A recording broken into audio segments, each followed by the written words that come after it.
Just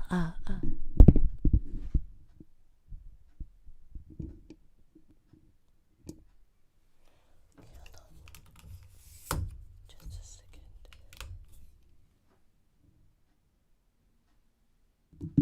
Okay. Like that.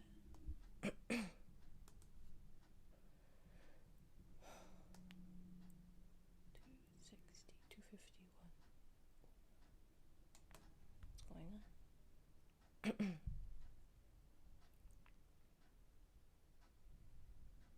Let's see.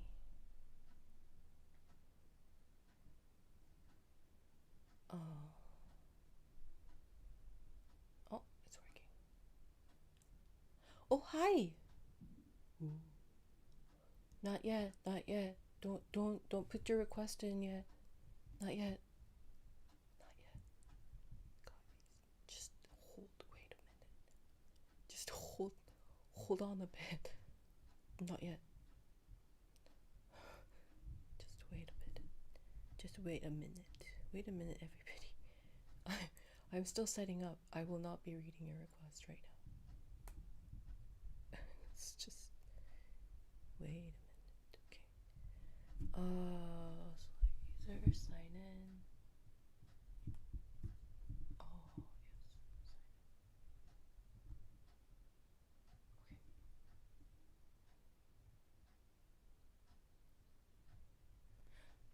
Okay. Just a second.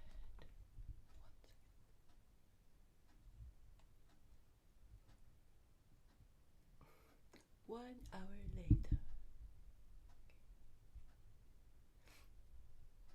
Oh, my computer is on. Really? It says my computer is on. Let me see. Is my Wi-Fi on? Yes, it is. Just a second. If I get disconnected, then I will get back on right away. Okay? Just kind of configuring some settings. Just a second. 1 second, everyone. Okay, hold on. Am I still on? 1 second, everybody. Just 1 second. Configuring. There's one way to find out. Nope. This one's not connected. Just a second. 1 second, everyone. Hello, everyone. Like, subscribe, welcome in.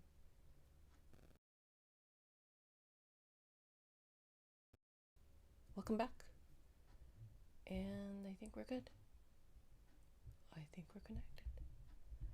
Let's try this again.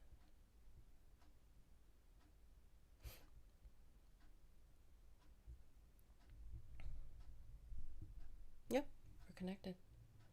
We're good. We're safe. Welcome. Hi.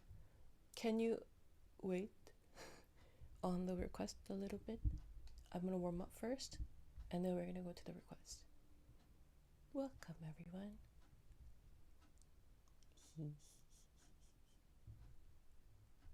Hello. Hi, hi. Nice job. Thank you.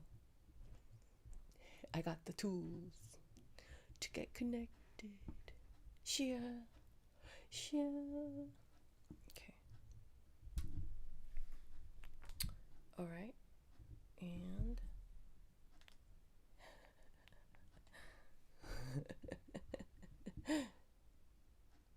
yeah. Hello, everyone. Hi. Like, subscribe, join membership. Hi. How are you?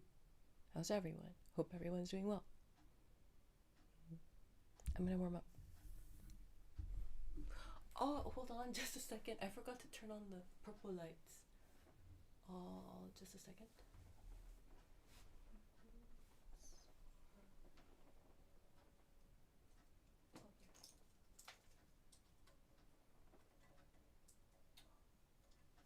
There we go.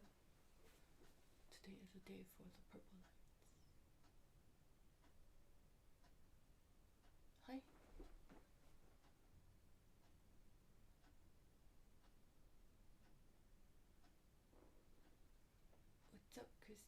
how are you? I'm good, how are you?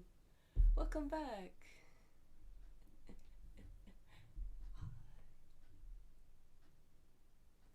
Like, subscribe, join membership. Hi. Okay.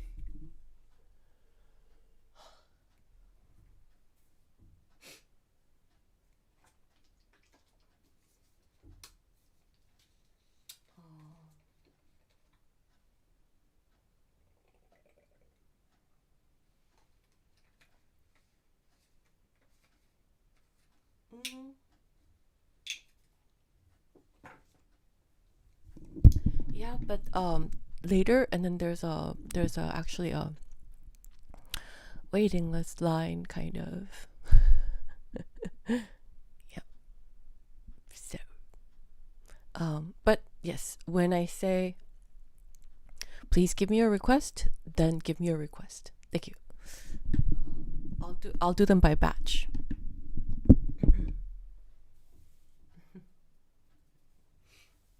Like, subscribe, join membership. Hello. Okay. What do I have to do? Oh.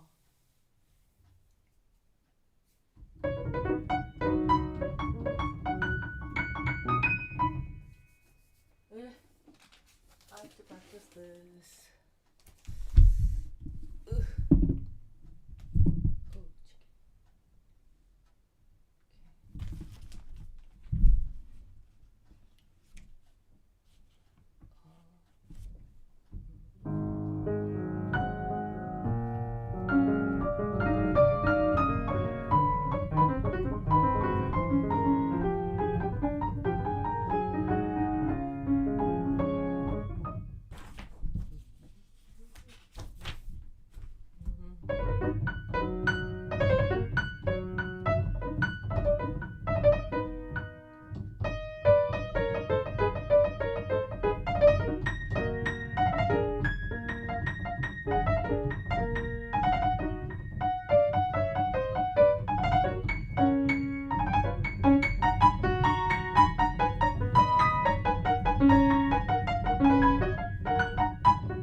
I could remember one or two.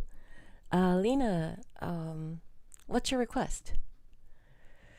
I won't be playing it right now, depending, but since you've been looking forward to this, I know, for days.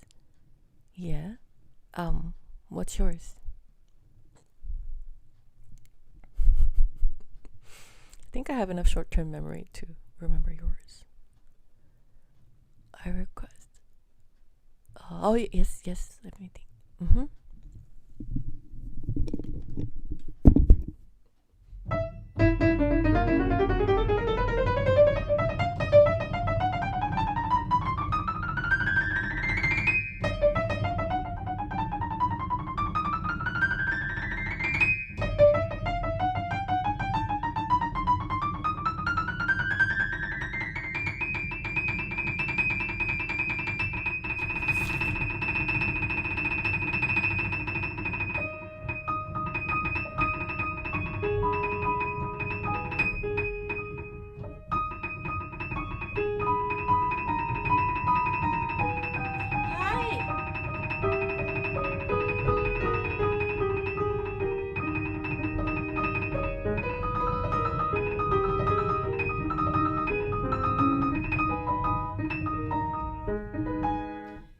Yeah, most of the time I don't know the pieces.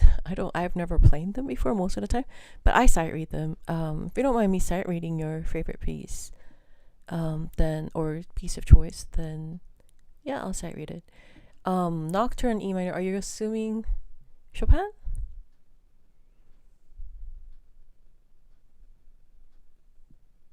I'm assuming you're assuming Freddie Chopin. Freddie C.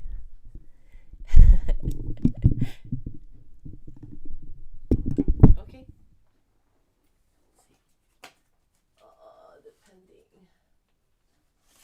Depending on whether I want to. I have to play this to learn this one, I guess.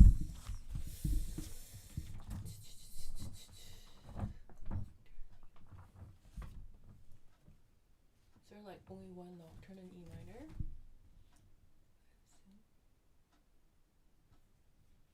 The last one. 96.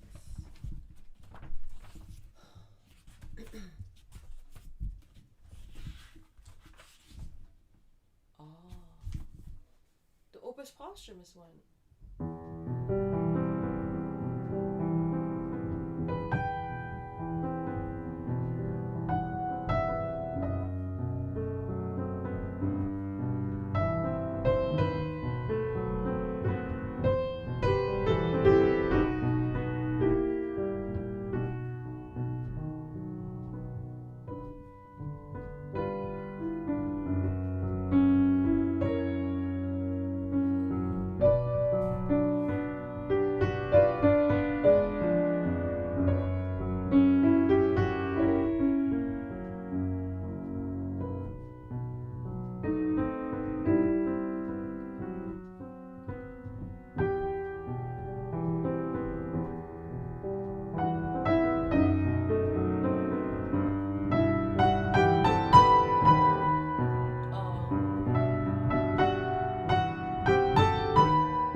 Yeah, sight reading it. Yeah. I'm taking it that you learned it. Are you working on this right now? Or you learned it?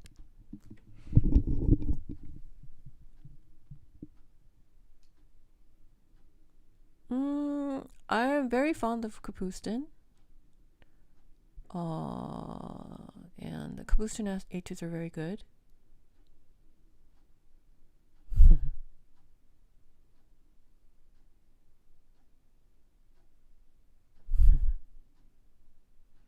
Do you know the meaning of the sections and stuff, Lena?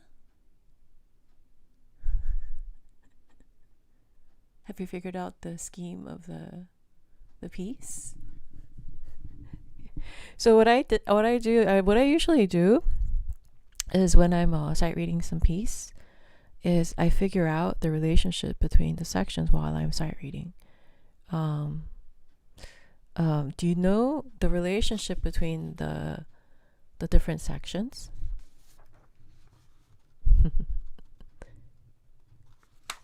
What kind of form is this? Lena, do you know? You studied it, right? What kind of form does this have then? Lena's gonna teach us what she learned or yeah, I'm almost done learning it. Yeah? Great. Then what's the relationship between the sections and what's the form?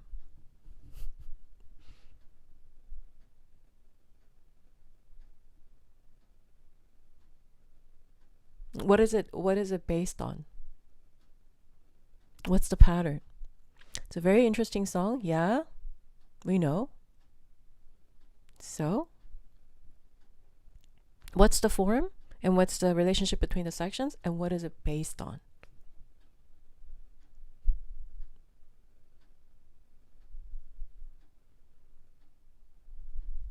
If you play any of them, start reading them is kind of mind melting. Yeah.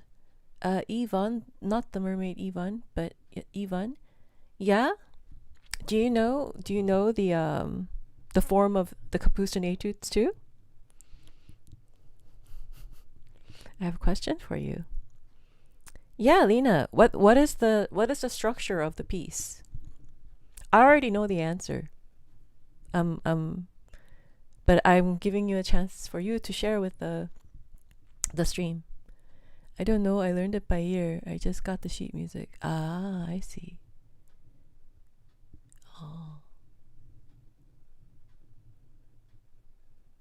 Oh, I see. Rounded binary form? Do you know what the rounded binary form is? What's a rounded binary form? Anybody? Rounded binary.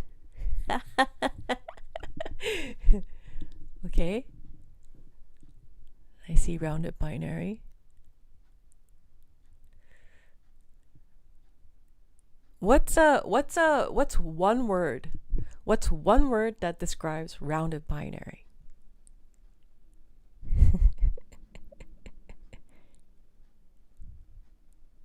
There's a short and very popular word that describes a rounded binary. ABA probably for most etudes, I don't know. I see. Well, you should know. You seem to be fond of Kapustin etudes. You should know.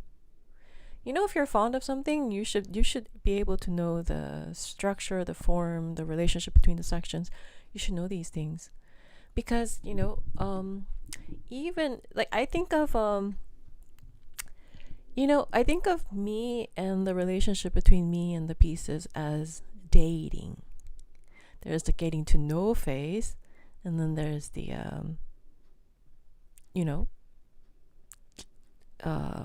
the repetition phase, and then there's the enlightenment phase, right? Most relationships, modern relationships, don't go to the phase beyond getting to know.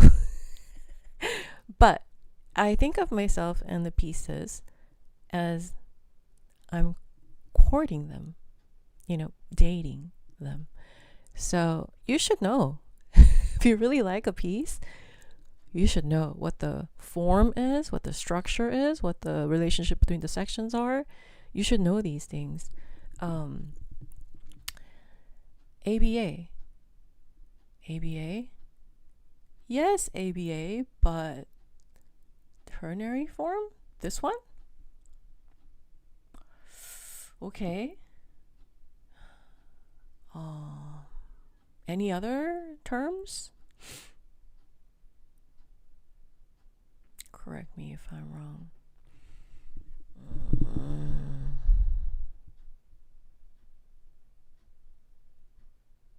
There's a more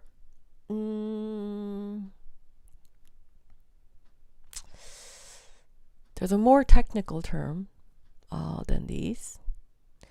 And by the way, yes, rounded binary is, ABA kind of, but there's like a really popular word to describe a rounded binary. What is it? Anyone?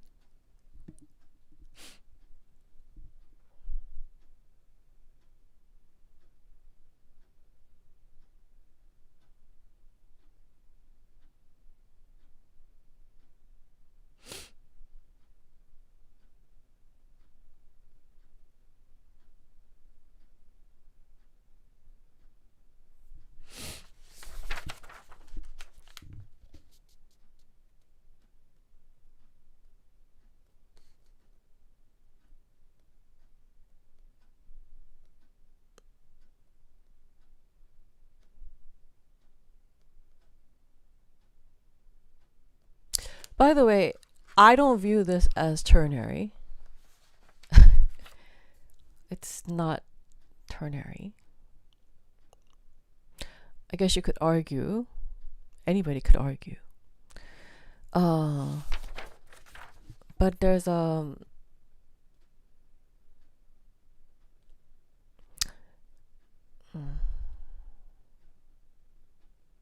ternary form. In order for this to be a ternary, this entire section at the very end shouldn't happen.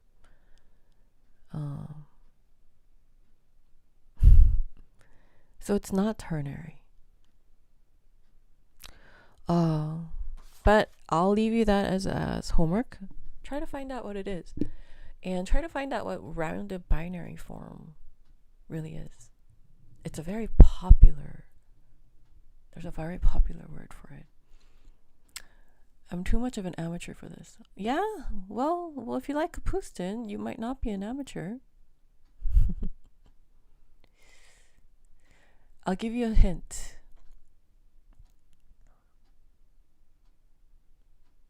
No, I think you're right. It's not ternary now that I think about it.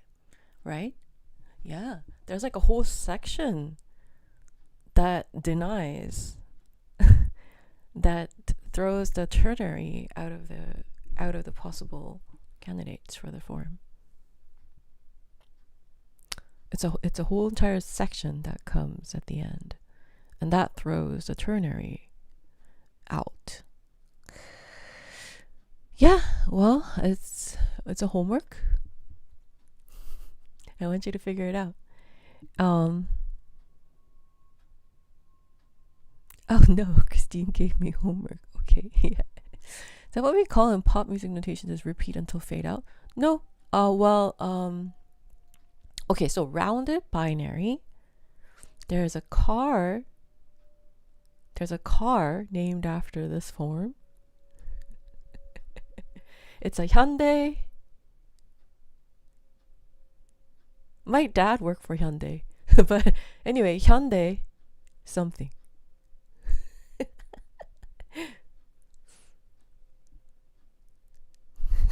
It's a Hyundai something.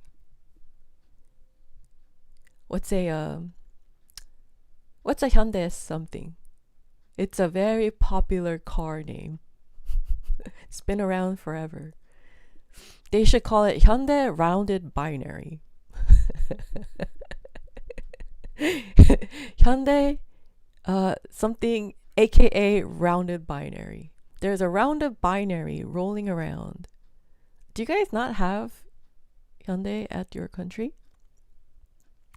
Anyway, there's a car.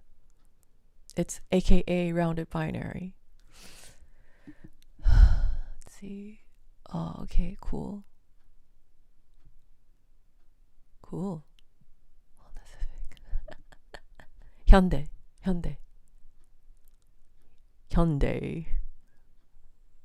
Sonata, guys. Sonata.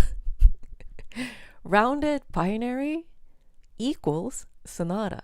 So anytime you're driving and you see a Hyundai car, then you say, that's a rounded binary rolling around. Rounded binaries rolling around the streets. Rounded binaries going on the ramp. Rounded binaries exiting the freeway. Rounded binaries on PCH.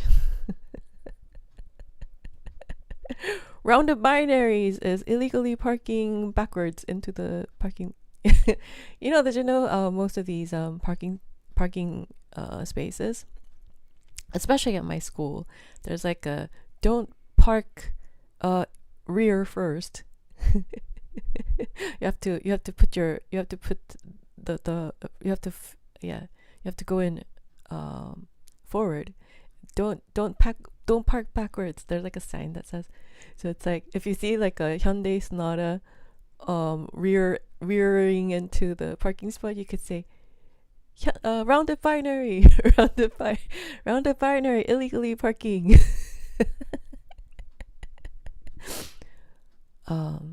Yeah. So rounded binary form is the same as the first movement. It's the sonata allegro form. The sonata allegro form, which is the first movement of the sonata, which has exposition, development, and recapitulation, or variants thereof.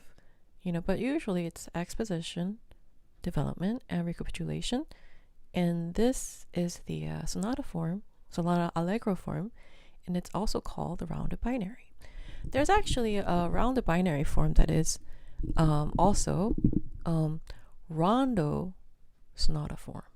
So it's abacaba for rondo, but there's actually a sonata form of the rondo, which then the C section in the middle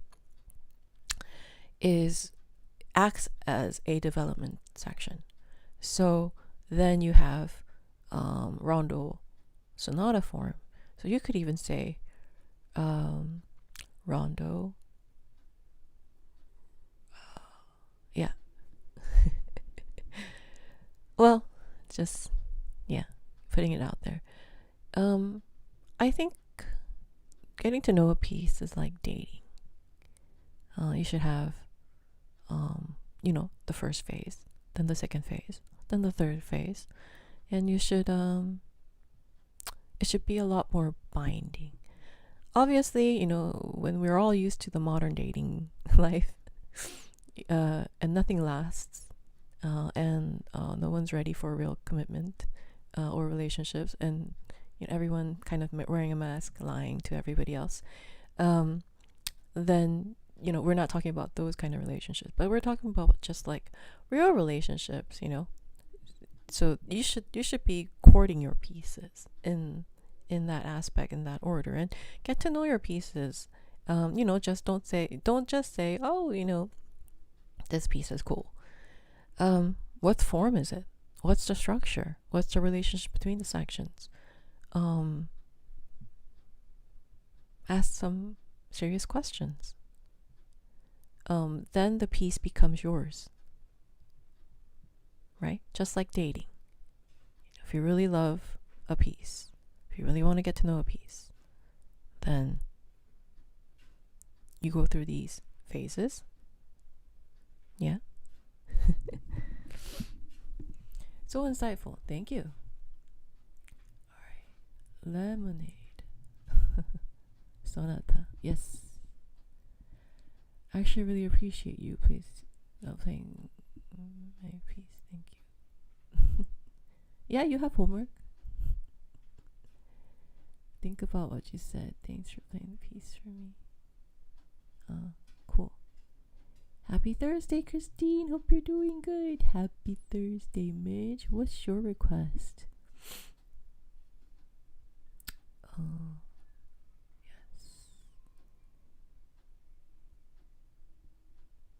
Oh, cool.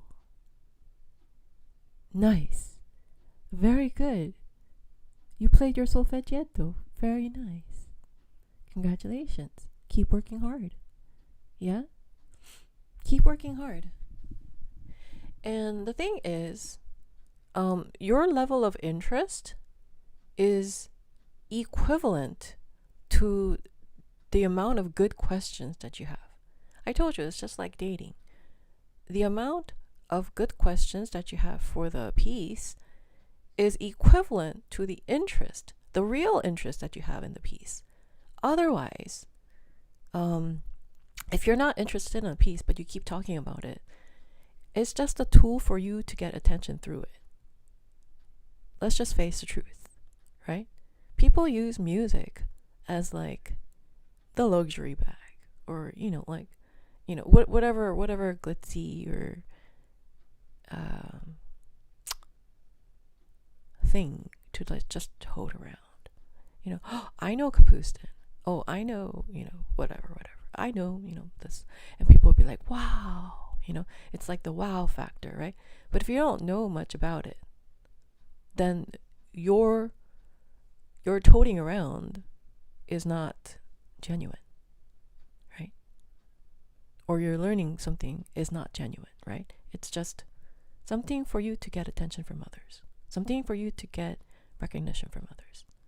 But your relationship, it's kind of like a trophy girlfriend or a trophy boyfriend. It's like you're not really interested in that person, but you're just using that person to get attention from other people, right? It's exactly, getting to know a piece is exactly like a relationship, right? And I'm not talking about bad relationships and modern relationships and relationships that last 30 minutes.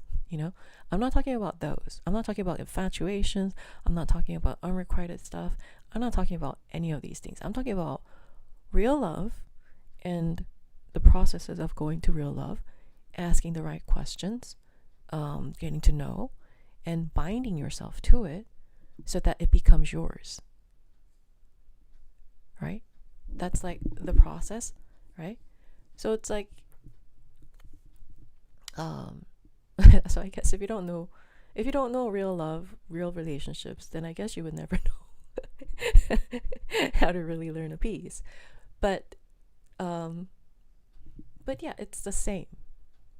It's exactly the same process. It's exactly the same thing. People say music is something emotional. Well, what makes you emotional about it? Is it because, do you get it?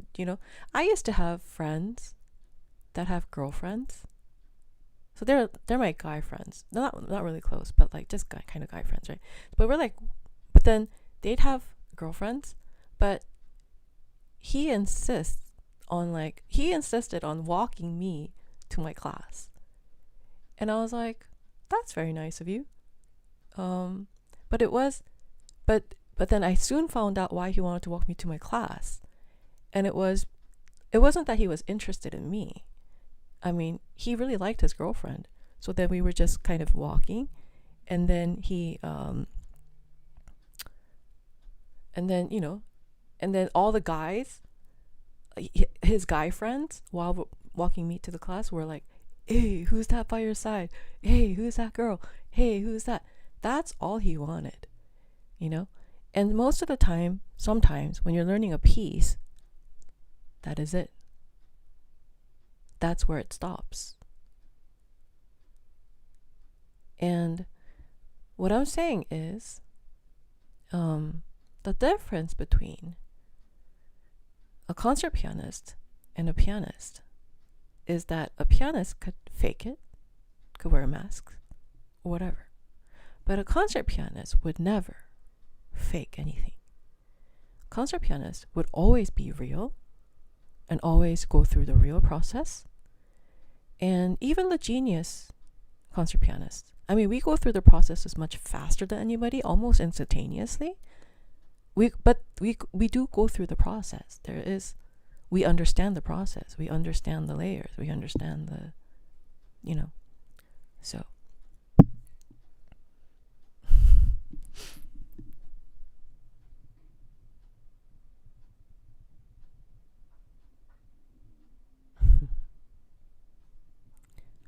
Yes.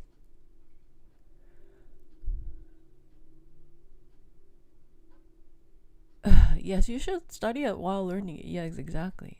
Okay, I'll try to learn about pieces. Like, now I'm totally green. Yeah? He was posturing masculinity. Yeah. Well, I'm just saying. Oh, I get what you're saying. That's really deep, right? It's the equivalent. That's something to think of. Right. So you have to know a lot about the piece in order for you to bind it, and in order for you to have any emotional connection to it. So that's why it's ridiculous when people say, oh, music theory deters you away from the music. No, it's not. No. Because you bind yourself to something you really know and you grow attached to. Right? That's emotional attachment. Everything else is fake. So when you get to know a piece, make sure you know a lot about it. Anyway, like, subscribe, join membership. That's how you grow as a musician. Everything else is fake. Yeah. Good evening. Thank you. Hey, Gavin. Just Gavin. Just Gavin has returned. Hi, welcome back. Yeah. Christina's very wise. Yes, I've always been very wise. People just don't know about it. Anyway, yeah, this is not ternary. There's a whole section in the back that says it's not ternary. Okay, let's see. I'm gonna warm up. Knowing the piece enough to create wow. The wow factor, but not becoming so intimate with that causes you to fixate on only that work. Yes, thanks for playing the piece. I know how wise Dr. Kim is. That's why I'm here. Oh, thank you. My new member here. What's your name? I don't know what to call you. Is it Mick? Is it Mickey? What's the MCK for?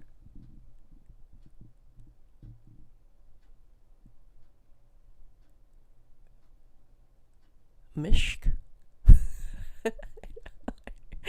I want to just abbreviation. Then do I just call you Mishk?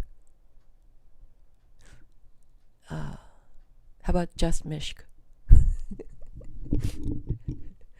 We have just Gavin and just Mishk of Monch. I see. I probably would not be able to pronounce that.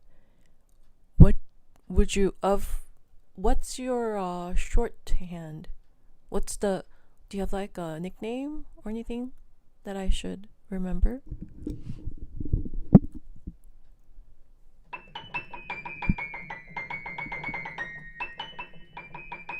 Mick? Just Mick? Okay. Alright, Mick. We have a Midge, Mick, and just Gavin. Great. Alright. Alright, just gonna try to warm up. I'm gonna warm up so that I could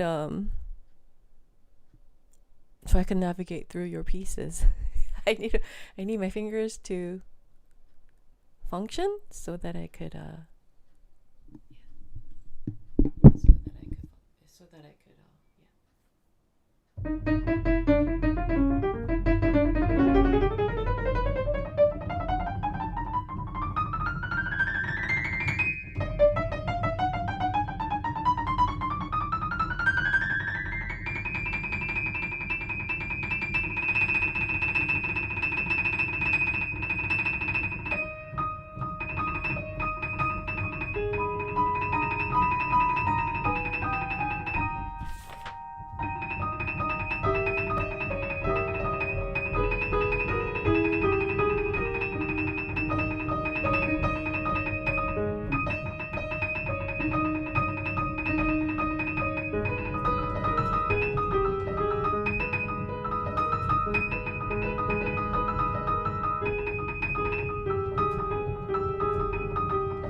Hello, Free 8214.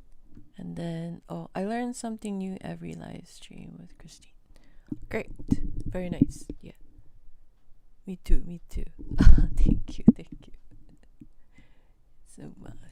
Ninja Suma. No longer a ninja, but still a ninja.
Guten Tag.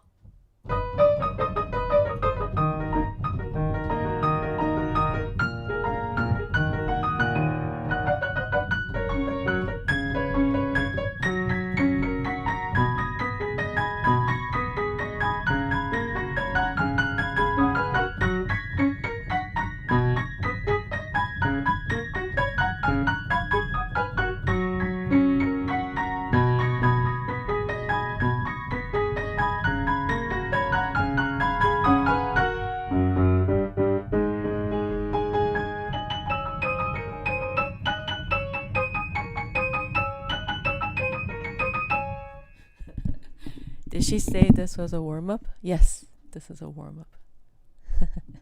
Dankeschön. Oh, bitte? Is it bitte? No, wait.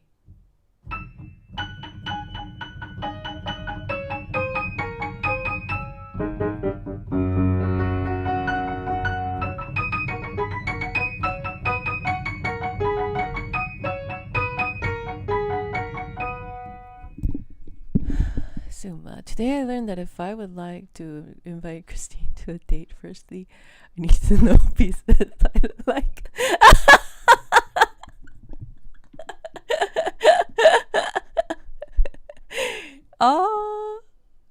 Or I'm eating yummies right now. Oh, pasta again. Oh, nice. I love pasta.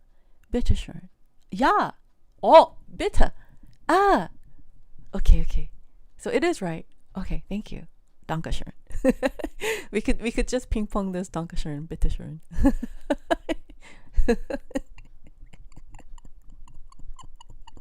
Take turns saying thank you. You're welcome. Thank you. You're welcome. You're welcome. Thank you. Thank you. You're welcome.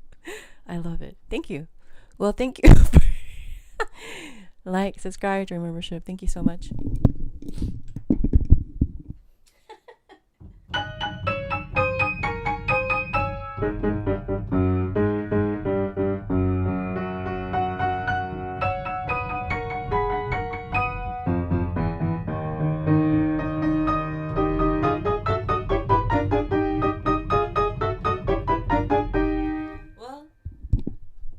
Yeah, well, if you'd like to ask me out on a date, probably you would need to know about piano, because it's such a big part of my life. You know, I thought it's okay. I thought it was okay, right? So then, but now I'm coming to a conclusion.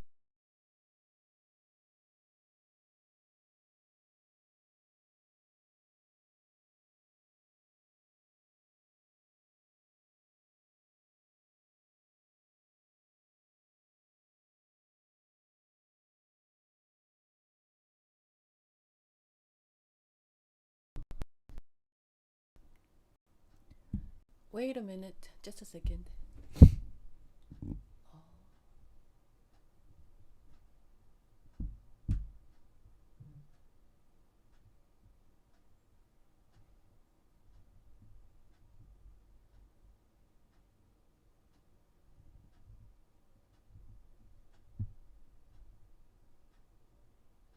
Oh, I'm connected. Is it just the okay? Let's see. Oh, let's see.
Yeah, I'm doing well. Cheese for your pasta. Nice. Ooh, that's so good. I know do re mi already. I know that's really good.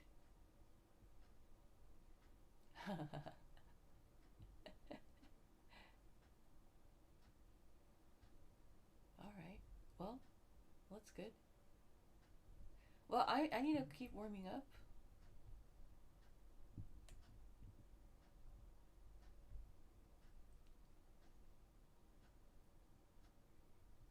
Okay. Well, I need to keep warming up.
Ooh, nice.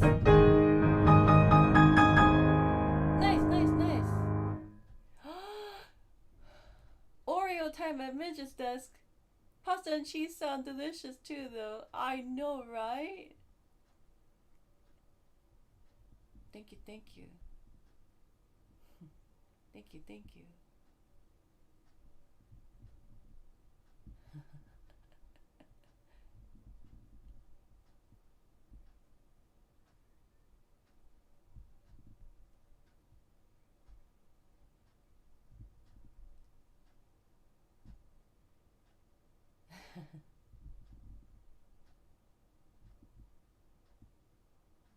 Okay, cool, cool, cool. Thank you, thank you, thank you, thank you. Ooh, Oreo.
Water. Oh yes, I'll drink water. What's the piece called? It's the Nocturne, Frederick Chopin Nocturne in E minor, Opus Posthumous. But it does have an assigned opus, and it's the last one of the set, minus the last one that's not in the Paderewski, or I think this is the Paderewski Dover, or the other one was, yeah. It's probably like 19 or something in the Paderewski edition.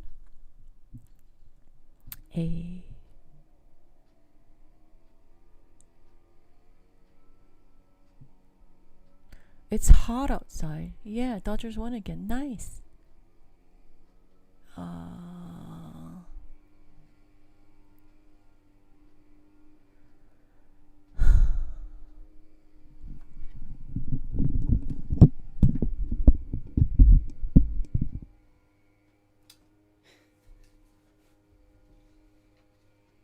Hug, Christine's sister. Oh.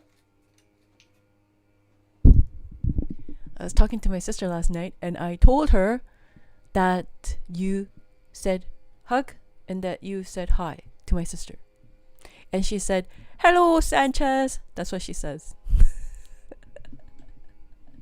Hug, Christine. Thank you. Because you know I'm going to ask. Anyway, she says, "Hello, Sanchez." Like that, okay? Oh, I see. Cool, cool.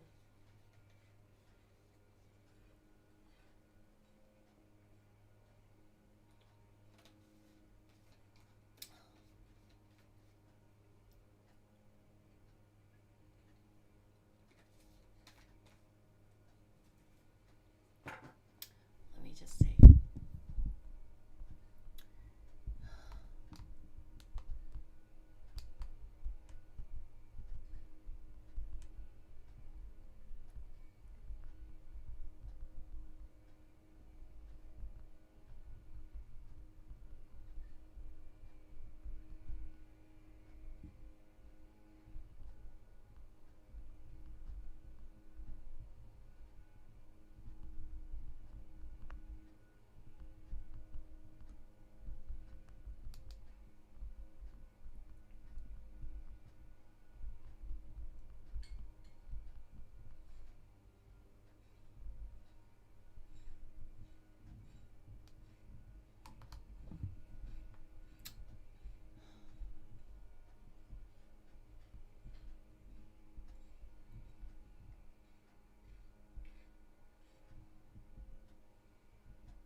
What?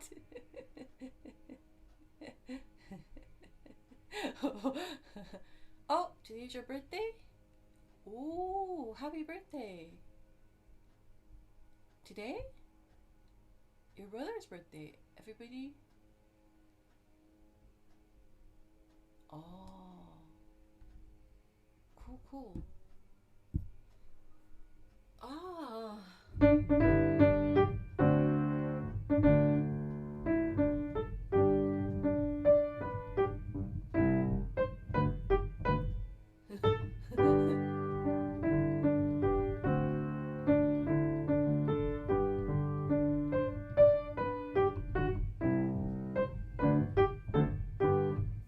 Yeah, happy birthday.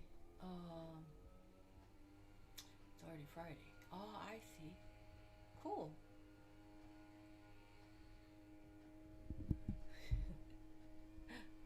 Thank you.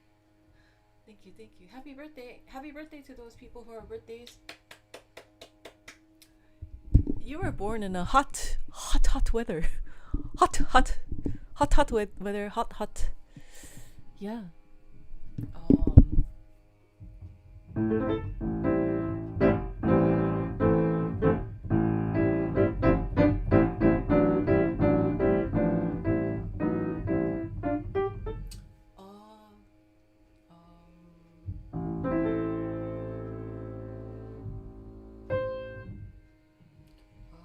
Maybe not.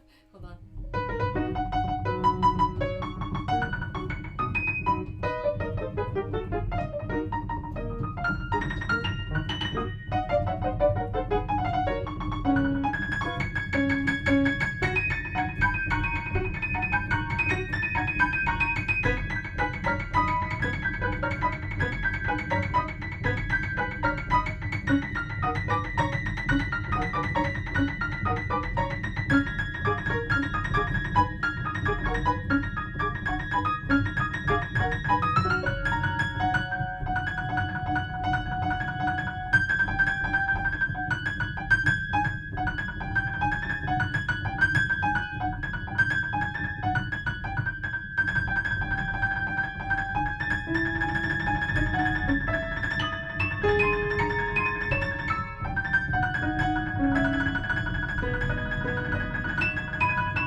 I'm warming up so I could sight read stuff. Absolutely insane. Thanks, just Kevin. Can you say happy birthday, Andreas? I'll show him the stream at the morning. It's not much to ask. Oh yes, is that your brother? How do I say happy birthday in your? I know you speak English very well, but is there like a way I could say happy birthday in your language?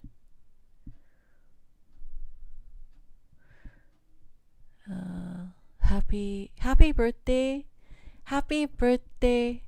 I don't think I'm pronouncing his name. Can you help me pronounce his name? Your brother's name? Andreas? Andreas? Happy birthday, Andreas.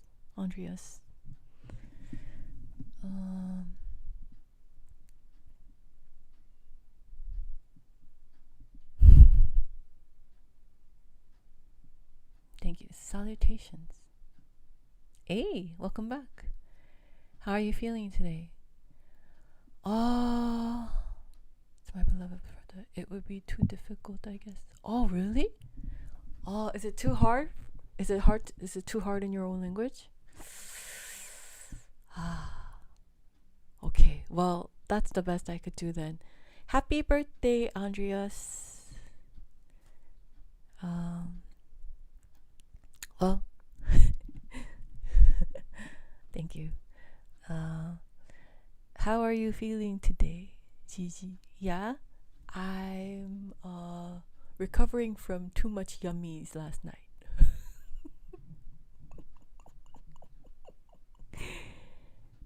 I had too much yummies. Yeah, thank you. Yeah, I had too much yummies and too much fun.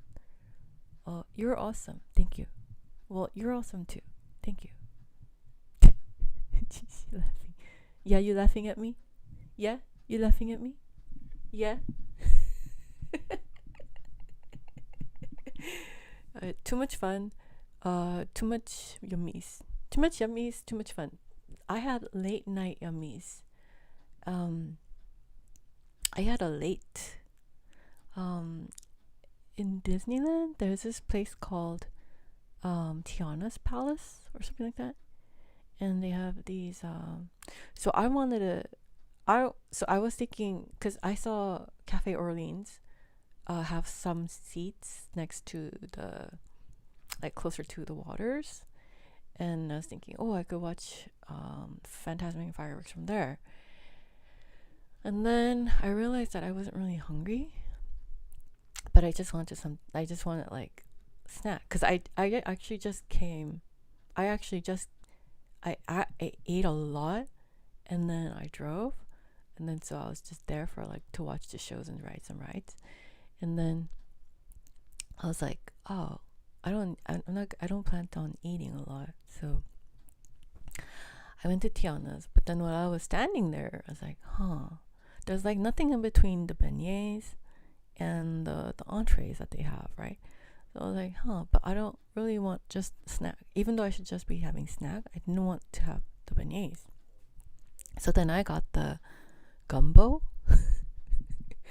and I finished the gumbo, and it was around like 10 p.m. Around that time where the fireworks and the Phantasmic is.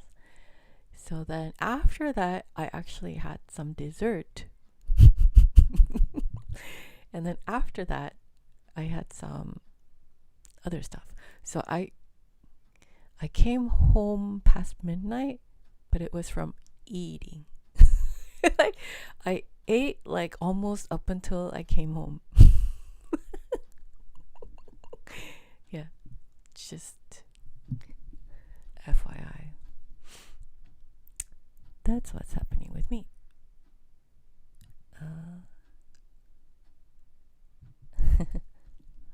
Let's see. Trying to figure out. Okay.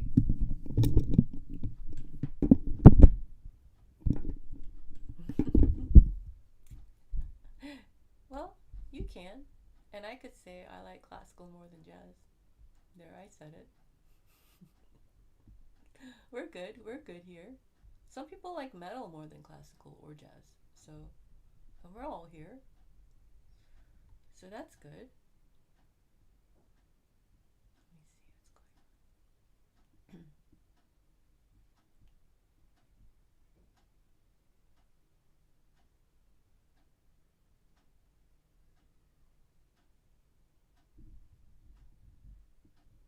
That's it. Hold on.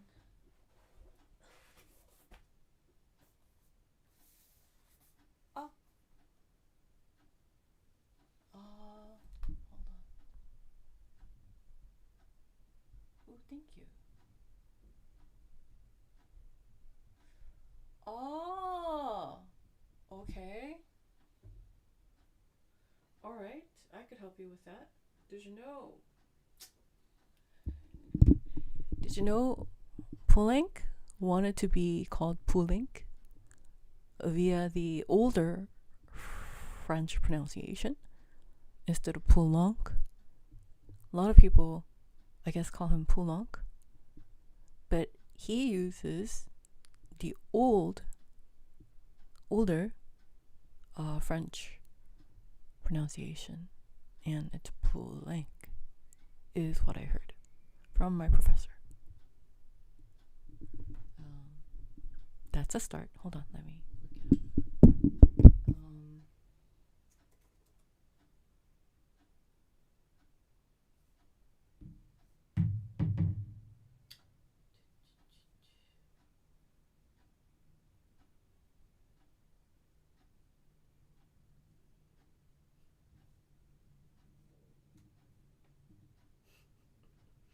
Oh, 2 hours ago. Oh.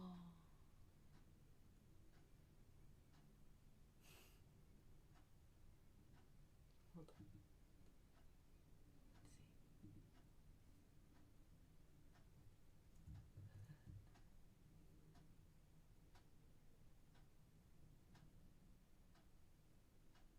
Huh?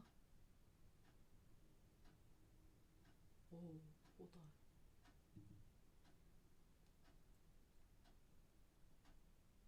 No, no, no.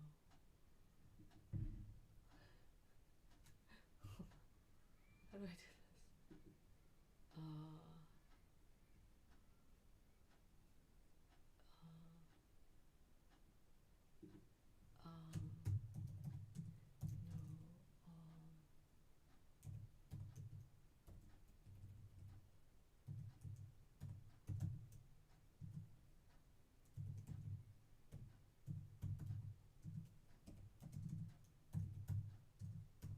Just a second.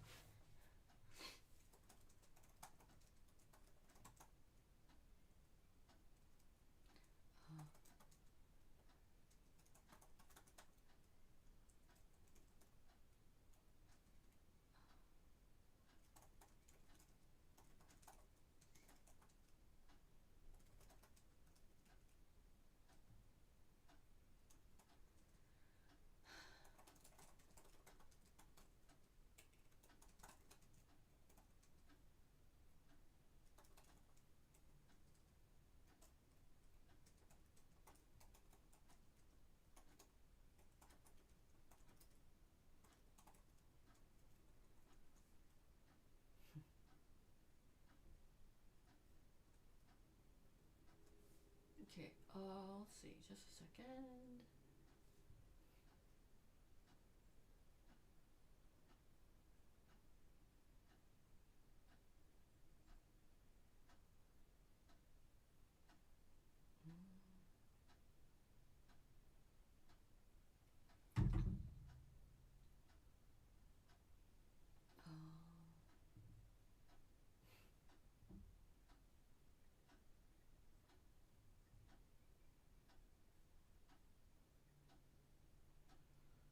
Right.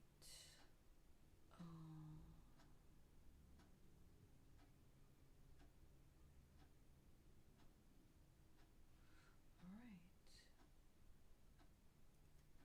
Pool.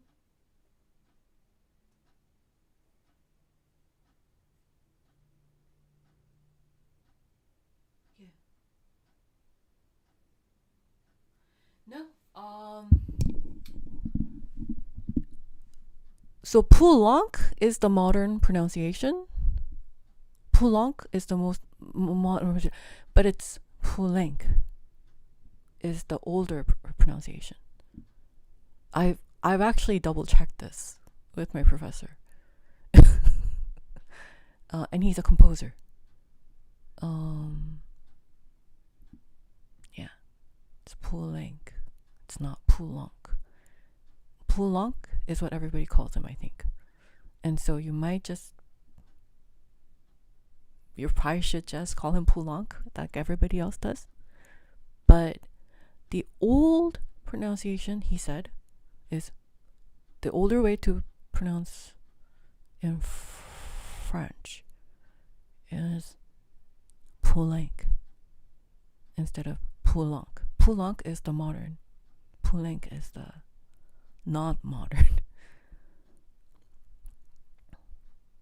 Anyway, but he preferred whichever way is the older one. Poulenc is what I'm pretty sure.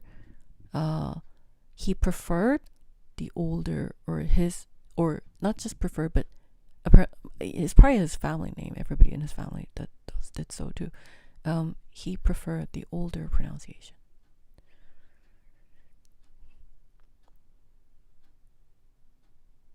But nobody calls him Poulenc.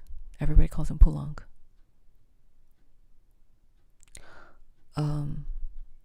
I think, yeah. Francis Poulenc, right? That's what they call him, Francis Poulenc. But it's Poulenc. And I heard from my professor that everybody gets it wrong. But dead men tell no tales. So after you're dead, like even if you get really famous, after you're dead, people will butcher your name apart. That's why I have an American name.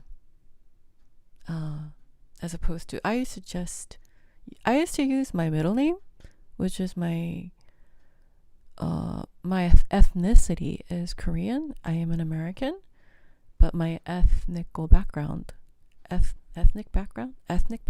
is Korean. So I used to use Hye-Su, but it's Hye-Su. But nobody was able to pronounce it. Nobody was able to pronounce Hye-Su, especially the way it's spelled, HYE-SU. So I just said, okay, call me Christine. Actually, my parents gave me, funny story with my name. I didn't know my English name. They registered me with an English name my first day of school. And so I sat there, and the teacher kept saying, Christine, Christine, Christine, Christine. And I was thinking somebody should answer her. And then she came up to me and she tapped me on my shoulder gently and she said, Christine. And I swear, Miss Kaufman, it's like she's the best. She's one of the best teachers ever, right? Mrs. Kaufman. And I looked at her and I was like, oh. And then she said, Christine. And I thought to myself, oh, that must be my name. So my parents forgot to tell me that they've given me a name on my first day of school. So has anyone gone through that experience of not knowing your name? Like, not when you're a baby, but like when you're grown. I had that experience. Like, yeah. But see, like when you're old enough to know, like you're supposed to be old enough to know your name. Like, so that age, right? Like old enough to know your name. Like you should be able to know your name, right? But then, yeah. So apparently, I didn't know my name. But I was supposed to be knowing my name. Yeah.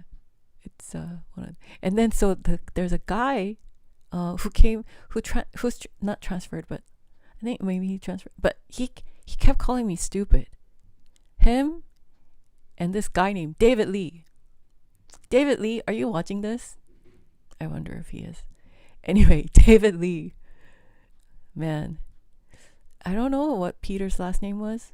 Was it Peter Lee? Anyway, but like David Lee, you should. he shouldn't have called me stupid, but he kept calling me stupid too. They kept calling me stupid. And I was like, but I'm not. I just didn't know my name. Because no one told me that's my name. Because when you register for the school, it's like, the school, right? I was like, okay, well, whatever. Anyway, that's my name. My name. Pulank. Let's go.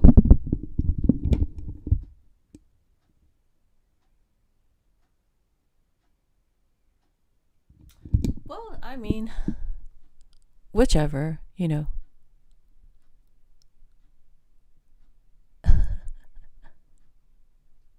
Yeah, well, I mean, my professor said it. So if he's wrong, then I'll just be wrong with him. But yeah. I mean, people call him Pulank. I know what his name is called. It's just I've been told by my theory professor, not Dr. Robert Moore, but the other one. I've had numerous theory professors, but like, yeah. Anyway, but I could tell you about his music. Anyway, cool.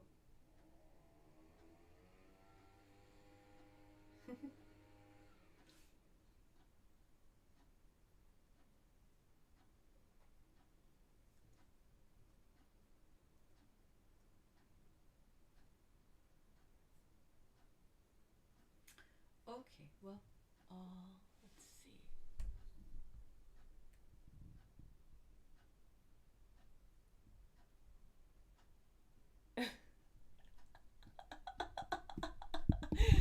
I love it. Gigi said, if they can't pronounce it, it's their problem, though, yo.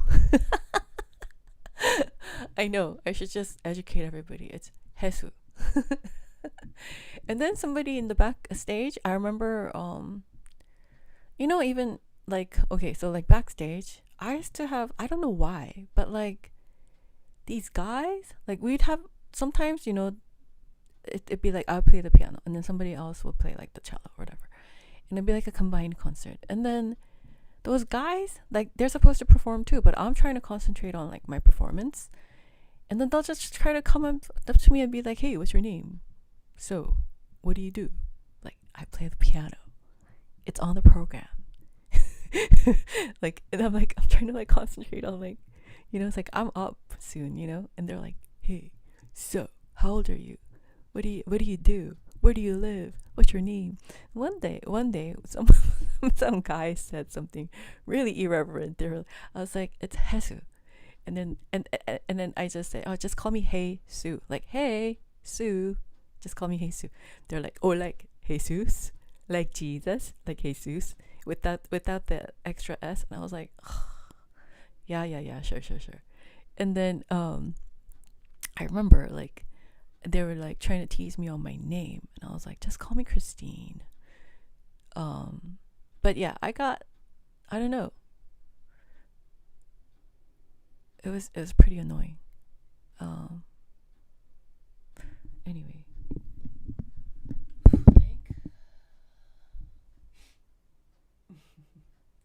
I agree, I guess. Oh, I see.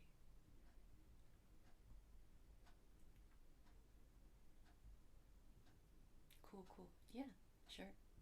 Nice.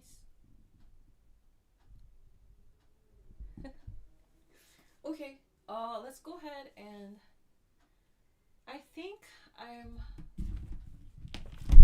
warmed enough, I guess. I can't get or my iPad keeps showing up as like unknown device, whatever. So let me go ahead and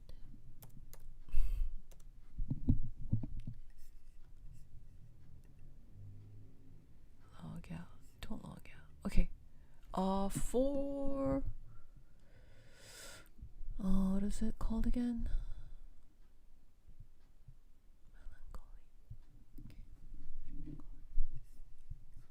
Advice on that?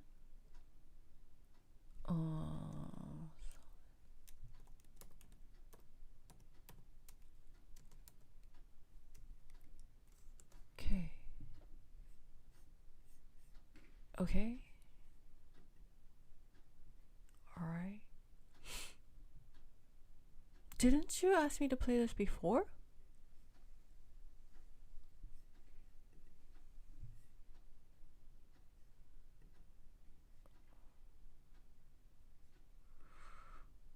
I think I remember you asking me to play this before. Pretty sure.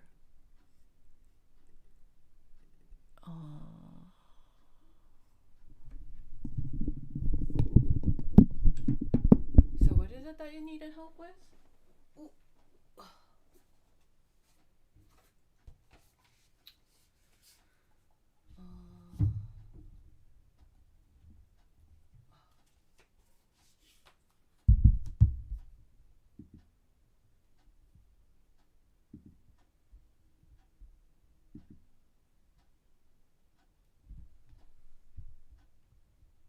Which advice? What do you want? This is the Chopin dilemma. So you need to put your... Oh.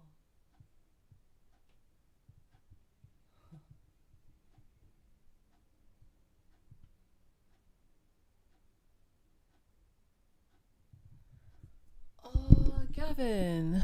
No, it doesn't have to be. But, okay. I need a better understanding of the harmonic language and overall structure of the piece. Okay. Okay. I could help you with that. Let me see.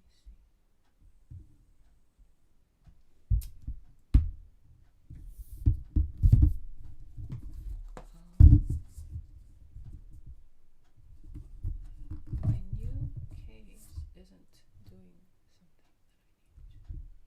Well, hopefully this will work.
pages is this? It's 9 pages. Wow. Why is it so long?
There's an A section that does come back.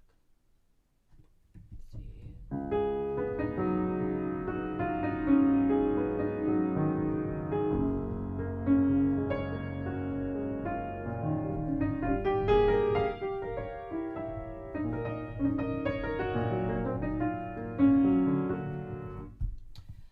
And it's not closed, so it's not ternary. The middle section, let's see, hold on, let me see. Let me see.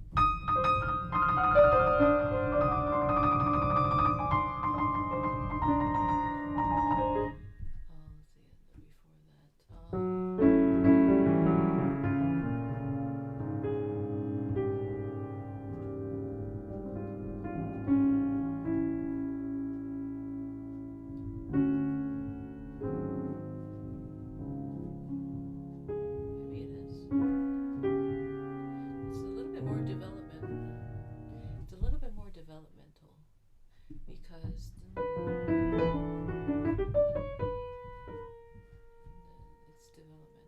All of this middle section is developmental.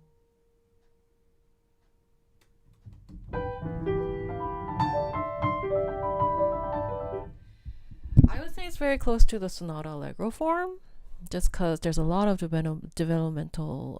So you could call it rounded binary if you really wanted to.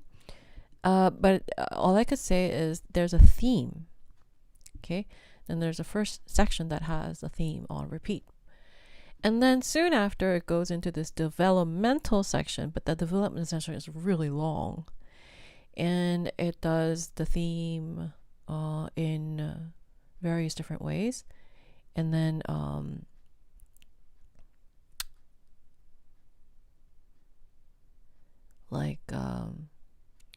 it goes in the left hand. he tries to do the things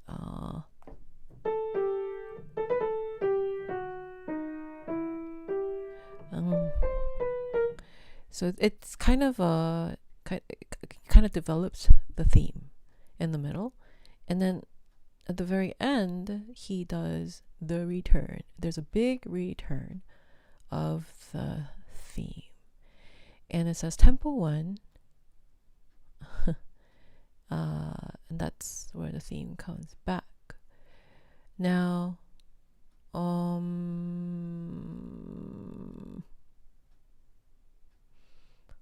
let's see, it goes into 3/4.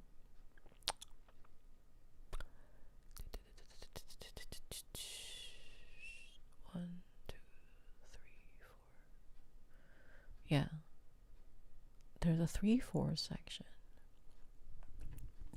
and I'm trying to figure out. Hold on.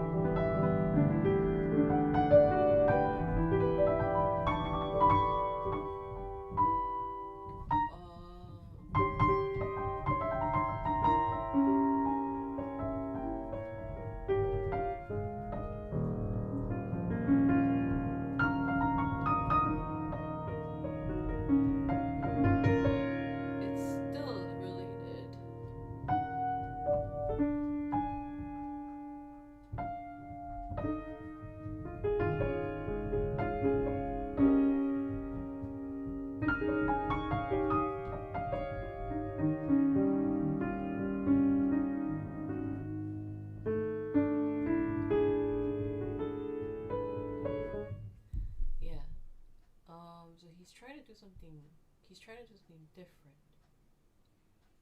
I'm trying to see.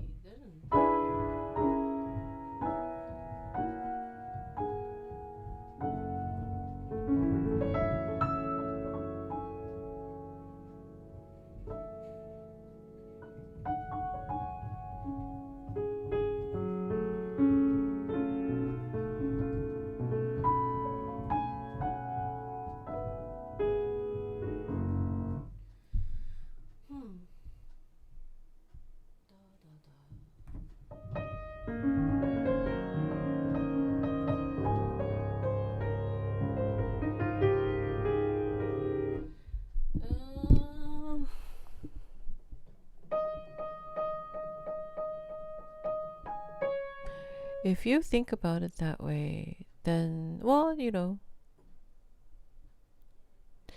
I've only taken a good look at it now. This is a very new piece for me. This is like less than an hour old for me. But what I could gather from here, 3/4, there it is. There's the change. So let's see.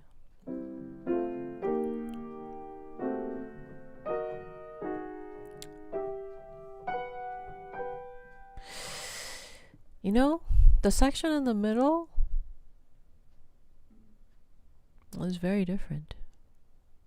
But up until then, he starts developing. So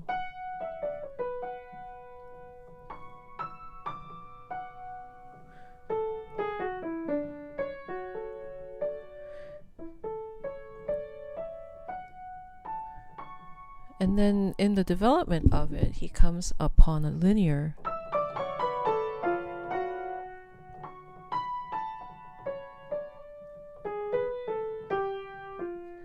So then he turns linear here.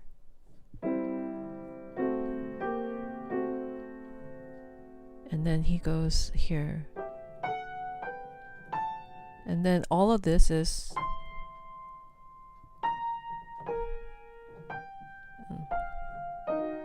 so I think of this tied to the first theme. I don't think of this as separate. So for me, it's the A section, and I guess it's B section, but I think it's tied to the A section. It's related. Everything is very closely related. And then when it does come back, there's a big transition from using the trill, right? and you'll see the the descent here. And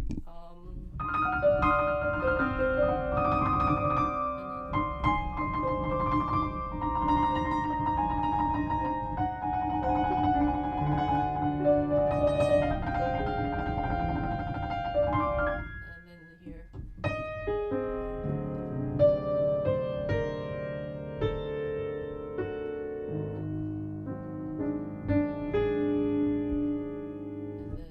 And then the big recapitulation.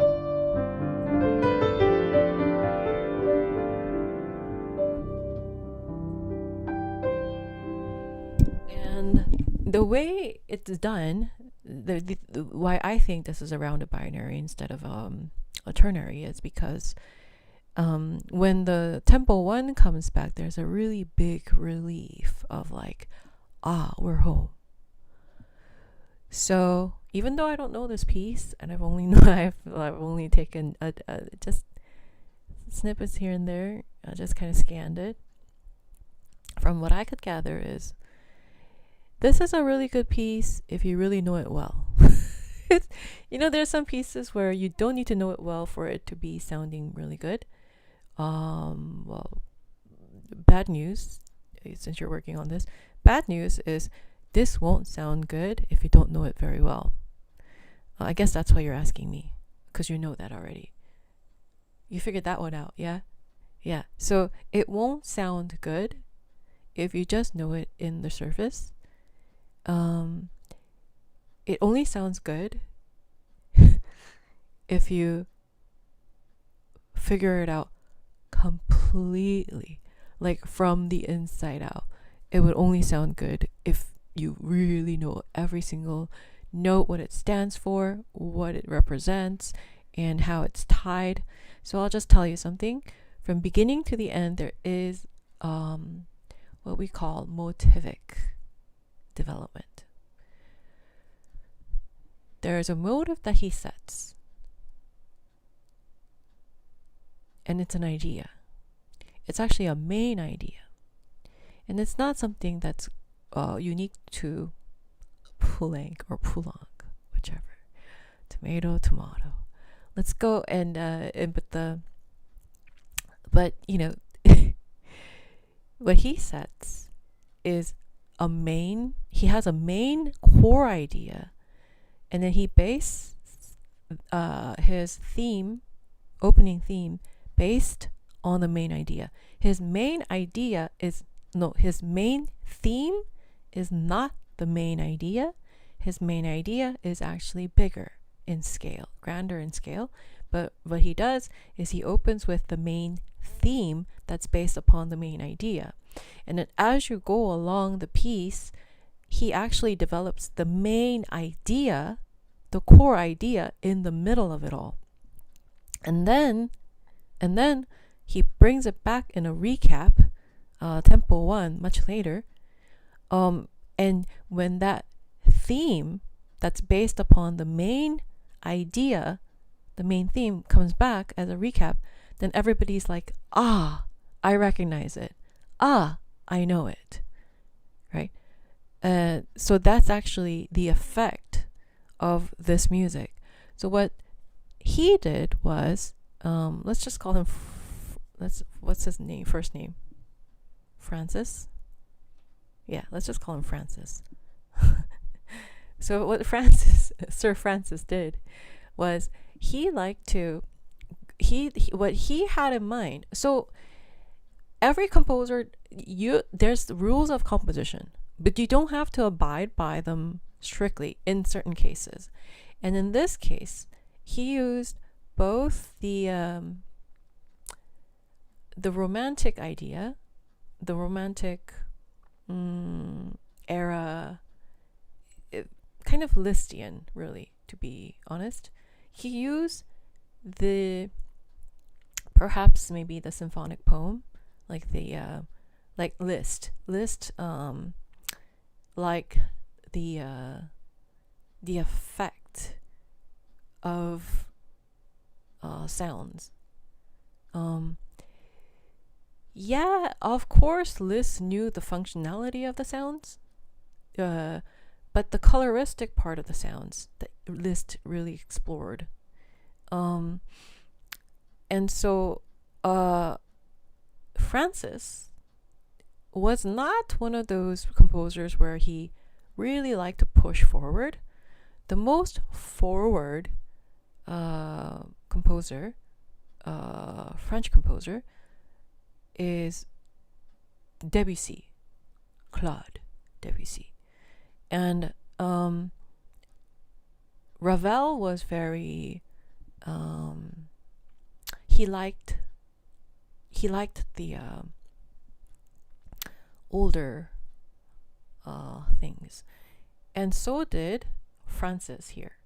Francis was not for like revolutionizing, things like that, while Ravel looked all the way back into antiquity, and he really loved the older sounds. Francis, what he liked was the Lisztian sounds.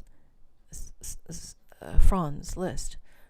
He liked the coloristics and the effects and things like that. So the way he organized was not like what Chopin would do. Not what Chopin would do. Chopin is very organized. Everything fits in proportionally. Everything is strategized. Every single note is placed there for a reason. There is absolutely no wasted measures, no wasted notes, no wasted accidentals. Nothing is wasted in any of Chopin's work. And some might say, then Franz Liszt is the exact opposite. That's not true. Although it seems like it. But, so Francis here liked Liszt's approach to development of ideas. So he has a main idea, and the main theme, the opening theme, is based upon the main idea. Now the main idea is being developed after the end of that section. So, which is a little bit more trickier to navigate, because you have to know the main idea in order for you to navigate through what he's doing. So then I have a question for you. What do you think is the main idea?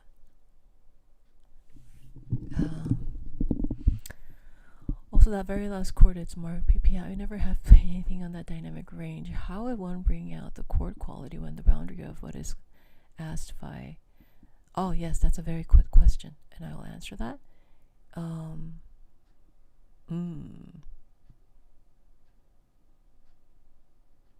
Yeah, cool.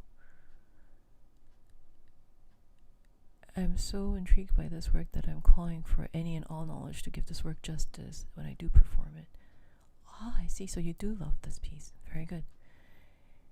Upon first glance myself, I thought to myself, this piece is imbued with lots of ideas. My knowledge is quite limited. I see. So we have your first piece by him. Oh, I see. Yes. Cool. Frankenstein language. Cool. Yeah? Nice. Oh. I see. Cool. Okay, well,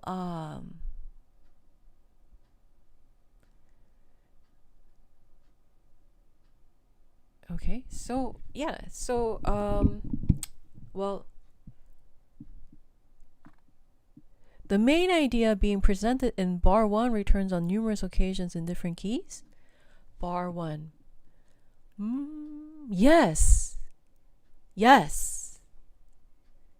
But what is the main idea? The main idea is not the main theme. Because the main theme is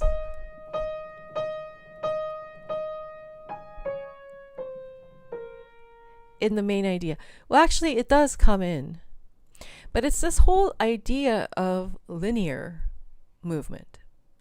Do you notice in the first movement, not the first movement, but the first measure. And you notice in the first measure, there's a fragment of a linear descent, right? And then as you go along, he'll actually reverse it. So then he'll say, and then he'll elongate that. But then you'll see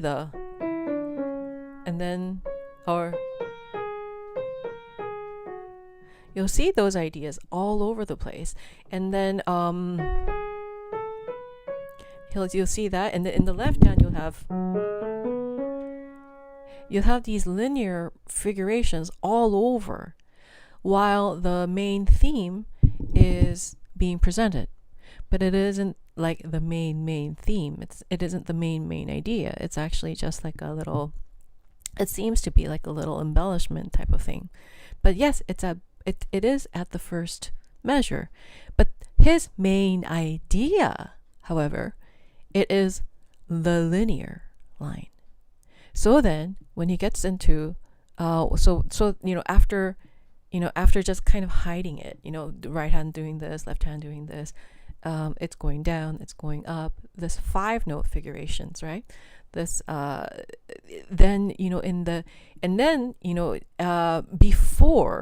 before you get into the middle section, you'll actually see it. Do you see those triplets that go down? You'll see it in octave.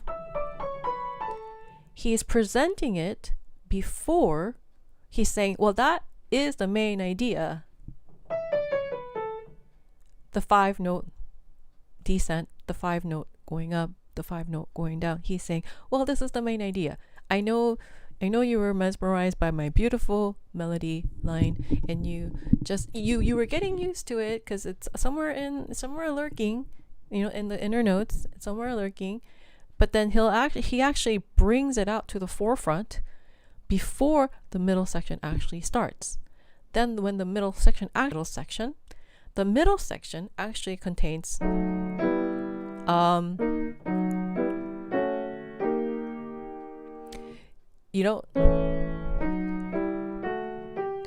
that's actually 5-note. That's 5-note, but it's broken by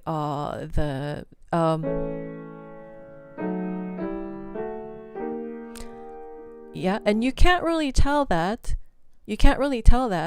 but that is the main idea. He's using it. And the measure right before the 3/4 is the intro to it. He's saying, pay attention to this note. He has a tenuto on that C sharp, and then he says, and then right at 3/4 he has that C sharp chord in exact position, exact same notes, because he's saying pay attention to this. So he's giving you cues and clues before it happens, right? Because he's a skilled composer, and he's not going to pounce upon you, something that he's been hiding, right? So it was kind of in the background somewhere, this 5-note going up, 5-note going down. But then now that he's going to do something with it, he does it in the octave in the right hand, and then as soon as the 3/4 happens, he starts saying, I'm going to develop it, right? And then you'll see it. So he's going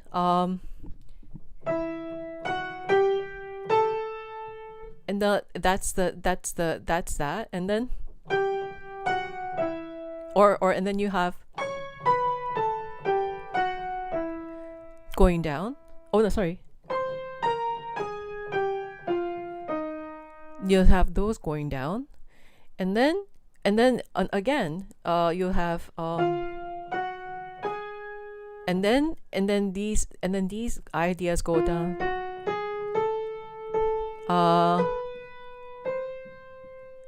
And then you'll have the development, the variations thereof, of the notes going down, of the notes going up. but in different now in when he's developing it, the interesting thing about that is that he's not necessarily changing the sequence of the notes, because that would be distorting it too much, but he's actually changing the tonal language of them. So it used to be very tonal, right? You start out very tonal. You have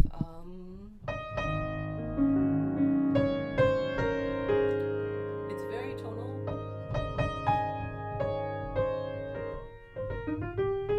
and then you have, it's very tonal, and then you get the preview of it. It's still very tonal. He says, well, I'm going to develop it, and then the C sharp is very important in this key. And then you get and then that's very, very tonal, and then when you get here, as soon as you step into the development of the 3/4 time, then you get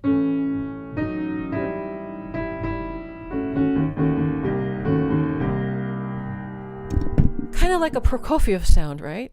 Then you get like this, that kind of sound. So he's not changing the sequence, going down, going up, the fragments of the sequence. He's not doing that, but actually he's changing the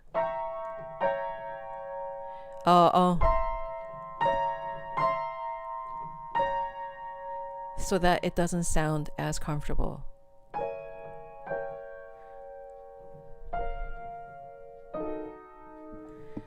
So that it changed. So in this aspect, he's a lot like Liszt. When he's developing these ideas, what he adapts is the Lisztian approach to this, because when Liszt does his development of the Liszt sonata, when he does the thematic materials, and it all kind of does this, this is exactly what he does. He doesn't change the integrity of the original idea, but what he end up doing is he'll change the colors surrounding the original idea. So the original idea remains intact, but the colors change. So it's no longer like in this point, it no longer seems very tonal, but it becomes a lot more chromatic. Right. So then, so as I said before, this piece, you'd have to know all of it, like in detail, in order for you to be able to tell that story to an audience, as opposed to like, oh, you could just kind of half know it and it'll still sound decent. There are pieces like that. Most of Chopin's work, most people don't know Chopin pieces as well as it is, as well as what is all there, but it all sounds good, but in this case, in order for this to sound very convincing, you'd have to know every single detail that's coming out, but that's actually just the main idea. So we figured that out, and you asked the last chord question, which is pianissimo. What this entails is that you know the grand piano very well. There's a special technique where you could place your fingers. You could place your fingers all there, but without pushing into the keys. I won't get into the technique of that, but just letting you know that the reverberations are already there. You're still, because you're using the same pedal, right? There's a pedal marking, so you're using the same pedal. So you don't have to push in. Okay, that's all I'll say about that. But there's actually a specific technique on how to play this very French sound, the chord at the end. Anyway, so I hope this helped. It's a new piece for me. Once again, it's a new piece, and I figured out the code. I've decoded it, everyone. Yeah.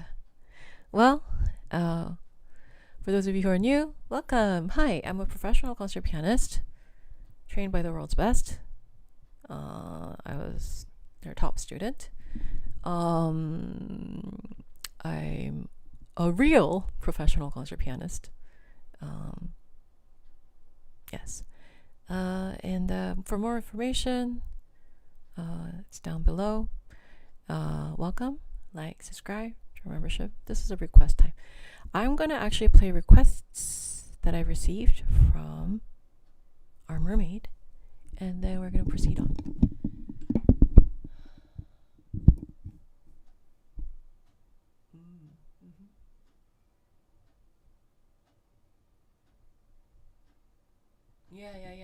Yeah, it's kind of like La Valse. Yeah, it's kind of like Ravel's La Valse. Yes. So that's why there's a lot of destruction, but the main core idea, it does remain.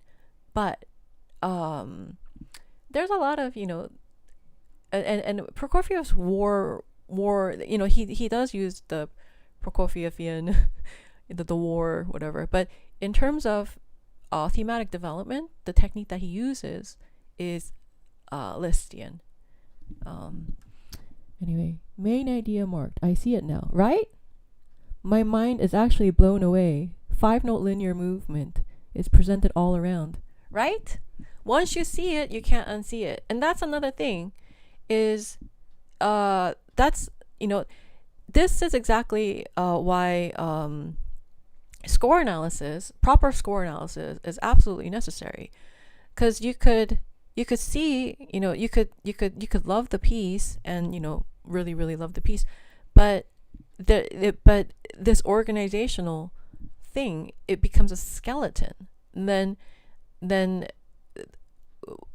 because we're, as human beings, we have skeleton and everything attaches itself to it in layers, we're able to move around and, and do the things that we do, right? But then if we were just a big mush, then, we wouldn't be as mobile, and so when you have a skeleton like that, it could become a lot of things. It could do a lot of things, and it could be, that's why structural knowledge is very important. And yeah, I'm kind of impressed at myself for figuring this out in such a short time. It's a new piece for me. But then again, that's what my training was. So yeah. Yeah, once you see it, you can't unsee it.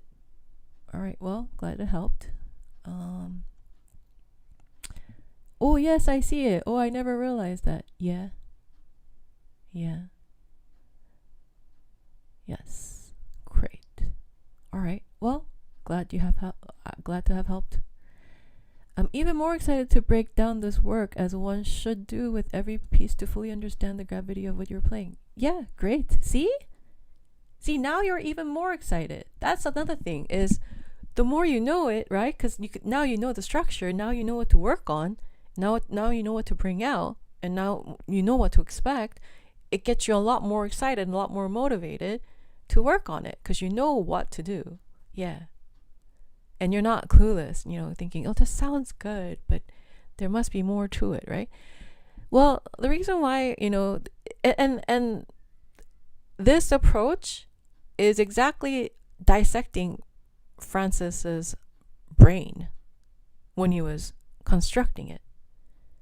So he had this in mind when he was composing.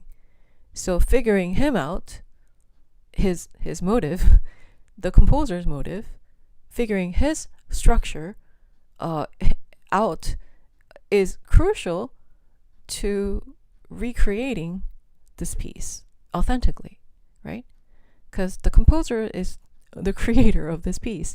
So if you know the creator's mind, then you know the creation. So yeah, I'm glad it works out. I'm very impressed at myself, actually. Brilliant. Yeah. Anyway, yeah, I guess, this is why I was top student of the world's best.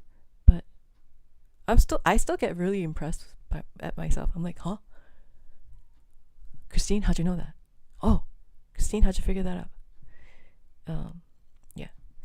Anyway, I'll go to requests of Mermaid. Thank you. All right. Well,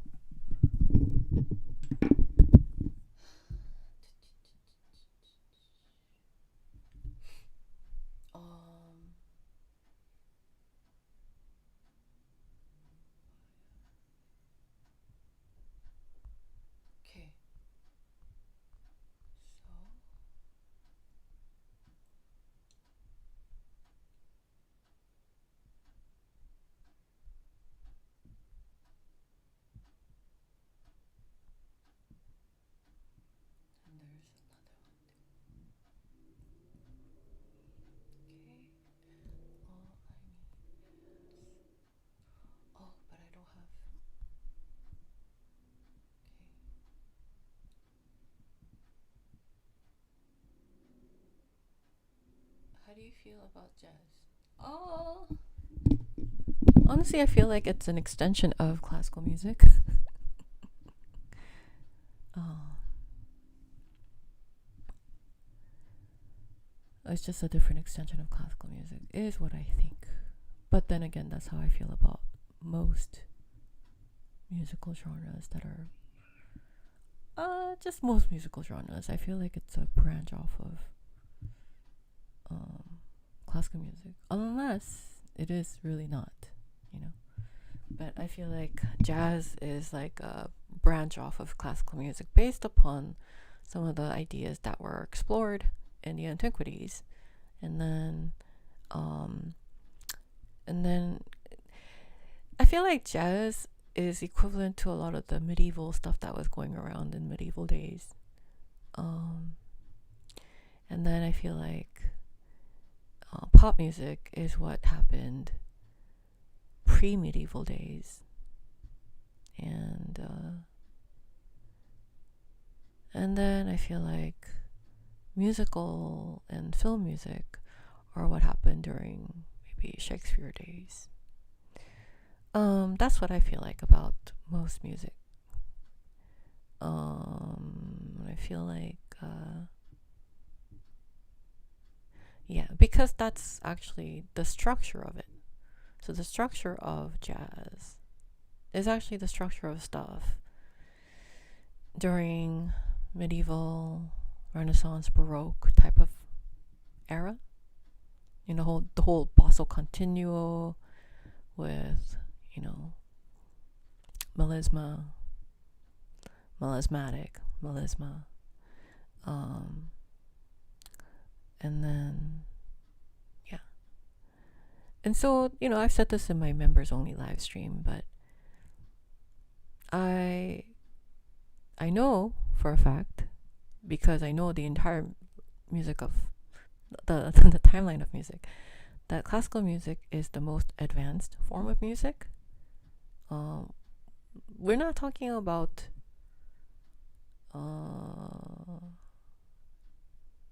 in terms of advanced technique, advanced musical technique. Classical music is at the epitome. It's at the very, very high end. Nothing is more sophisticated than classical music in terms of advanced technique.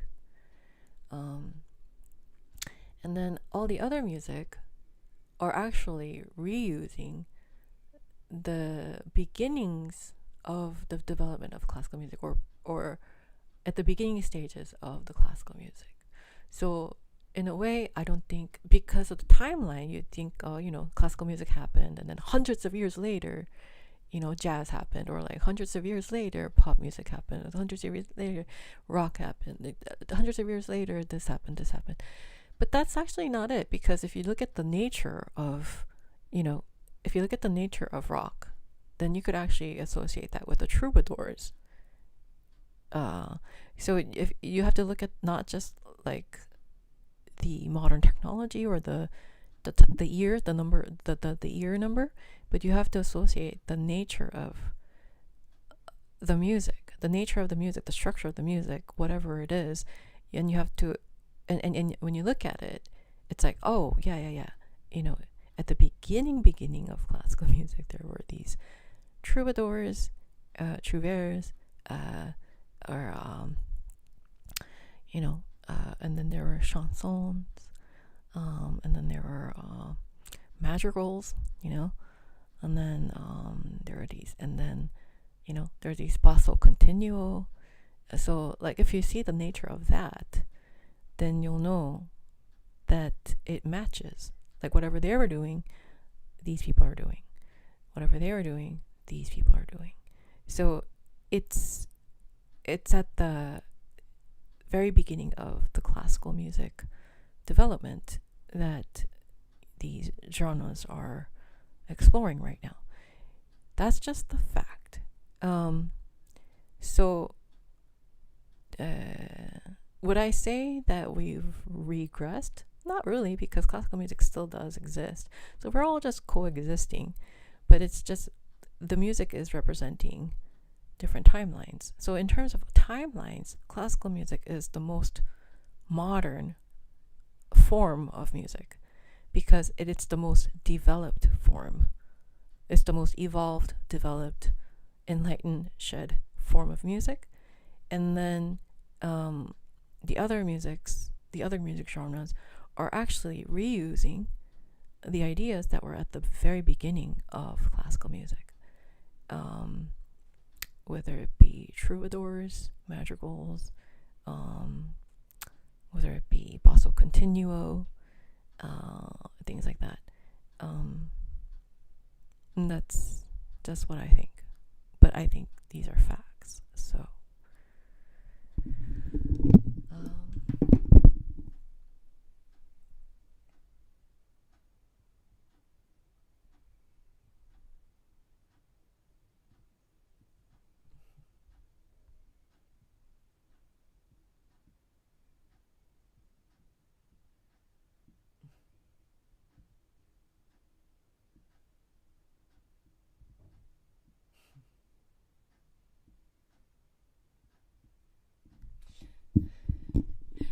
just like I said, you saw all that in about 10 minutes, and this piece was far away. You look like Hall of Mirrors.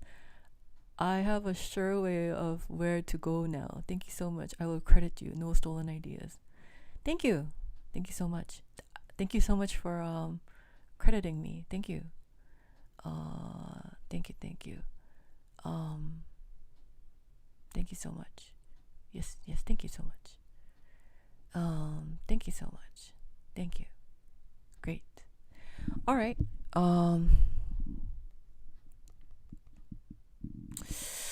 Let's see.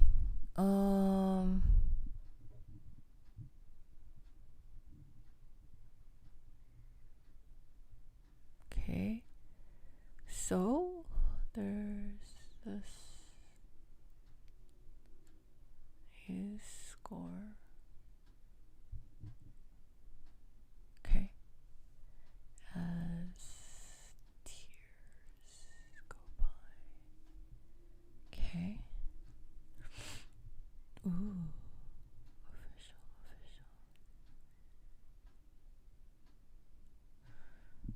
How do I turn this on? Okay. Oh, here we go. I'm going to try to get myself access to internet. Is it working? No internet connection. Oh, dude. Hold on.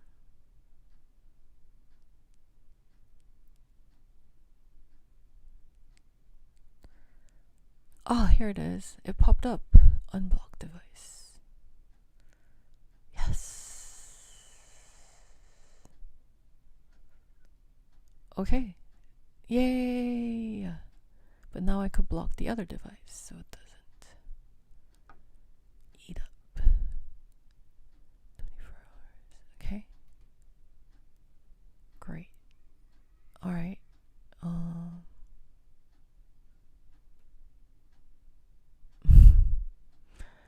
My biggest takeaway is that it's pronounced. You might not want to pronounce it Pulenk. You might want to. Yes, you might want to pronounce it Pulonk like everybody else. You might want to just do that and like not get in the whole discussion of, sometimes, it's more peaceful to just fit in with the errors than to correct it. And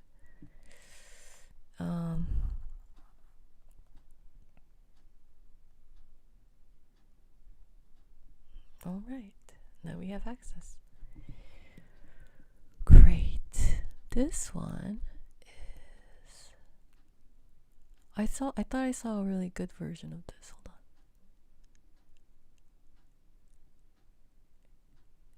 on. Is that it? Official, intermediate. Official.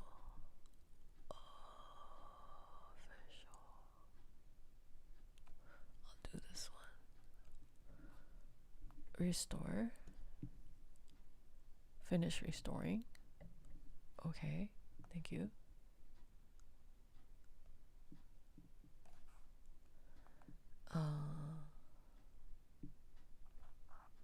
Let's try this.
Tears go by, and then almost paradise.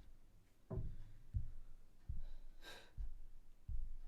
hold on. Almost paradise.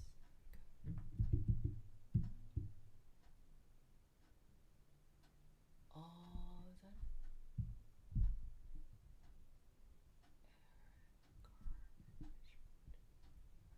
Carmen? Carmen, Carmen, Carmen, Carmen, Carmen. Yes. Okay. Then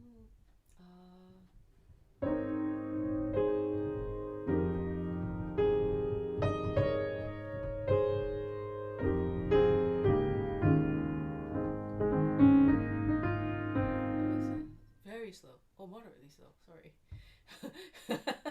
Okay.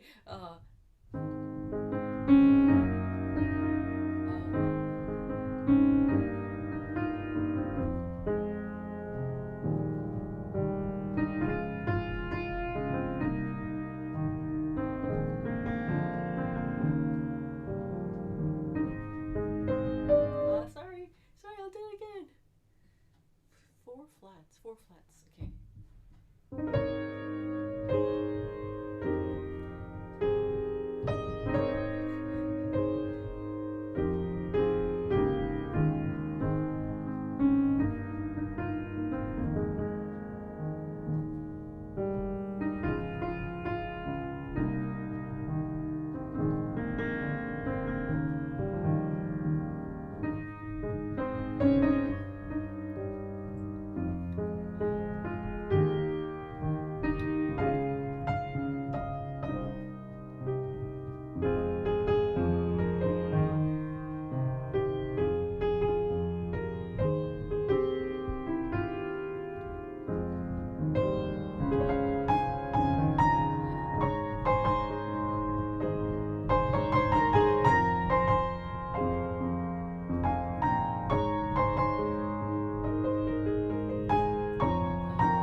hi.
Oh, but I've sight read something that's a lot harder than this.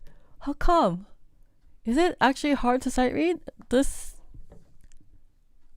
What? I'll do a little bit of it again. Hold on. This is weird. Hold on.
Knights in white satin. Knights in white satin. That sounds good. I like satin. Satin. Okay.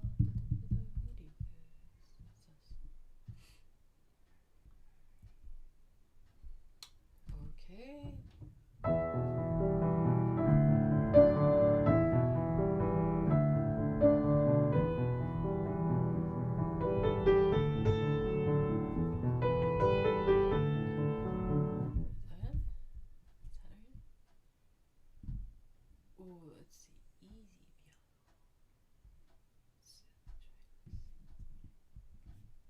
Making sure Justin Hayward. There it is.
Okay, so hold on.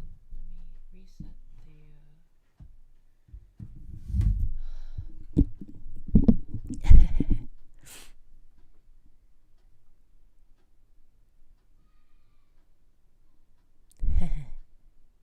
Yeah.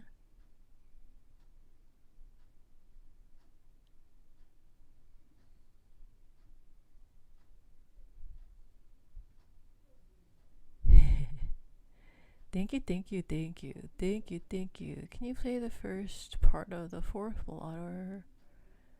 First part of the fourth. If Eleazar was here.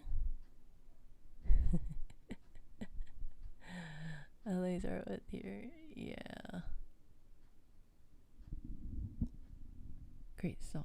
Oh, Midge, you know it? Yeah. Ivan Mermaid requested it. How are you today? Oh, you know, somehow you remind me to drink my liquids. A very bad day just came in to just hear a beautiful piano playing, so calming.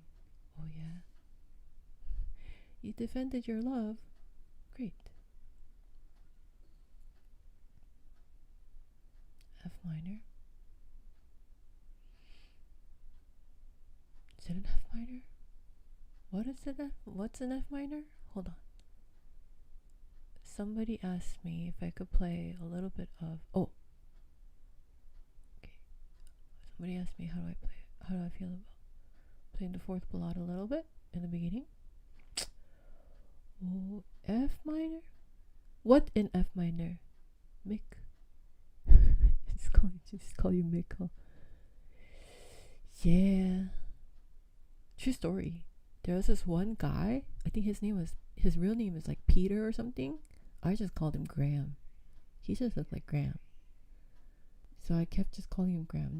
Another person I knew. Oh, it's 52. Okay, 6-8. Hold on.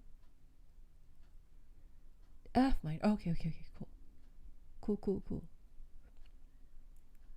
Who? Who? What happened? Me? Huh? Who? What? Who did what?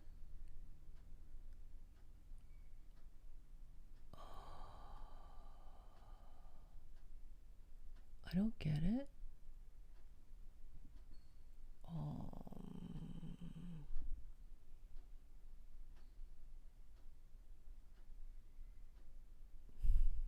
That's weird.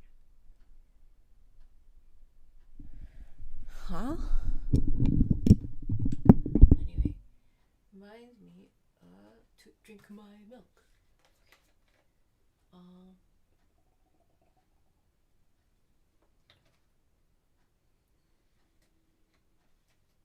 Elazar.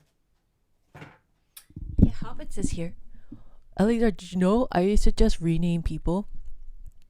There's this guy named Matthew. Everybody called him Matt. I called him Andrew. And he actually responded, "Thanks, Matt." I mean, Andrew. His name is Matthew Wicks, I think. That's his name. I just called him Andrew. And one day he just asked me, why do you call me Andrew? And I said, "Oh, you look like Andrew." And he said, "Okay, you could call me Andrew." But yeah, his name is Matthew Wicks. What's his name? Freddie C. Freddie C, everybody. Yeah. Freddie C.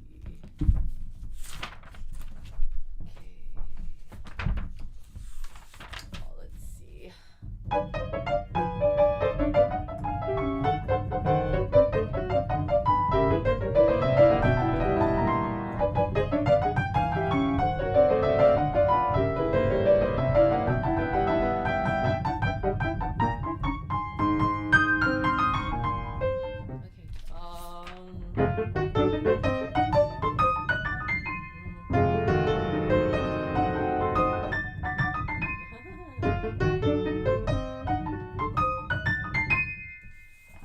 Alright, let's see what I could do.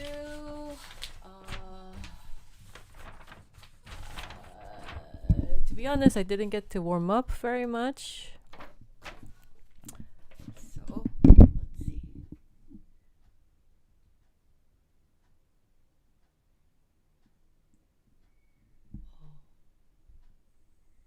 What happened?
second.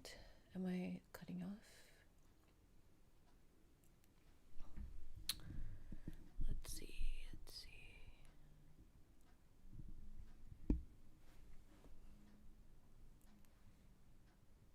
Just a second. Oh.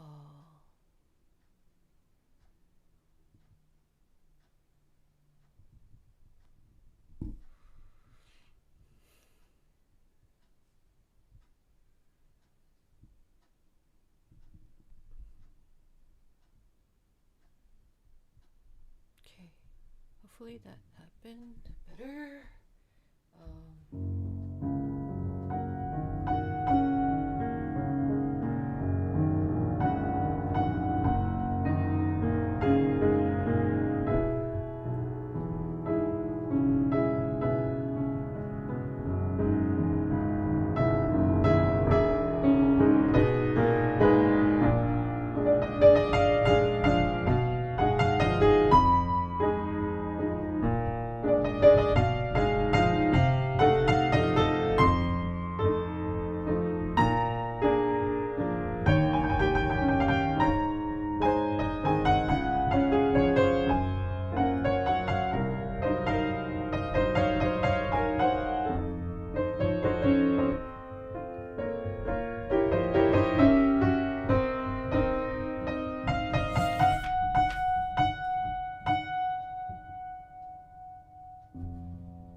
That's part of the Chopin ballade that you wanted. Okay. One day I'll learn this piece. One day. I'll start now. Why one day? Just start now. Show up. Hey, I earned the right.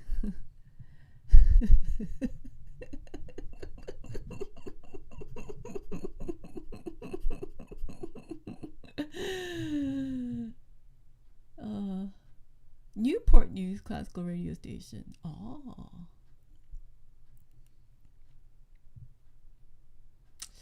Pedal for color density, not as clutch. Now I understand today. Oh, yes.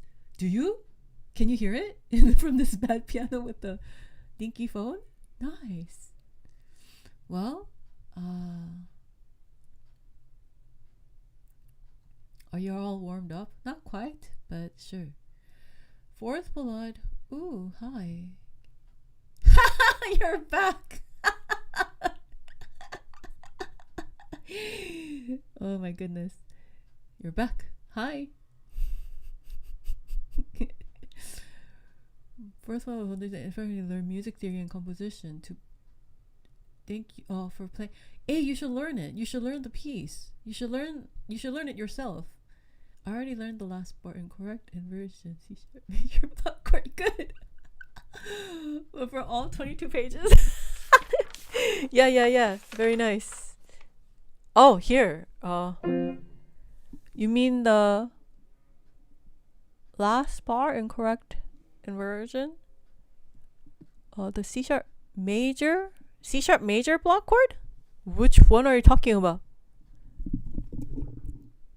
Is F minor chord? You mean the last chord? Yeah. Okay, well, we'll leave that for all 22 pages. Well, good job.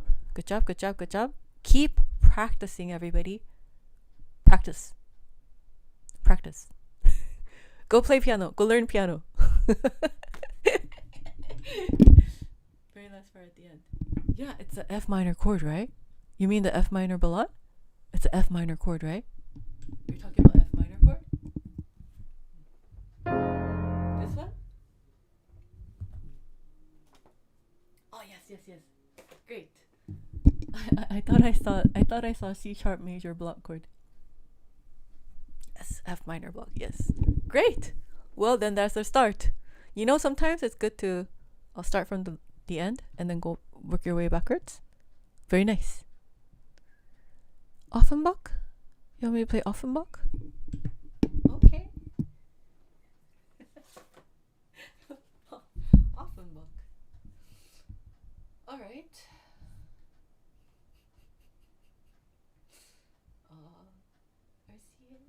RCA wants Offenbach. There's like a really, really famous Offenbach, right?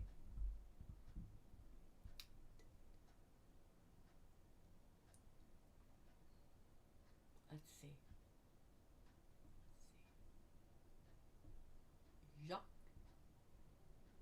Jacques. What's this? Oh. Is there official ones? I like official scores, you know? Because they have less. Whoa. What's this? Okay. Orpheus and the Underworld. RZ Pro. Okay, RZ. Right, RZ Pro. What's this?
that was one heck of a sight reading material. I highly recommend it. See, do you understand why I say I need to warm up? Alright, RCA. Yeah, love the can. This is awesome, right? First time in our stream we had can. That's fun, right? Oh, Bartok 821. You have great taste. I love Bartok.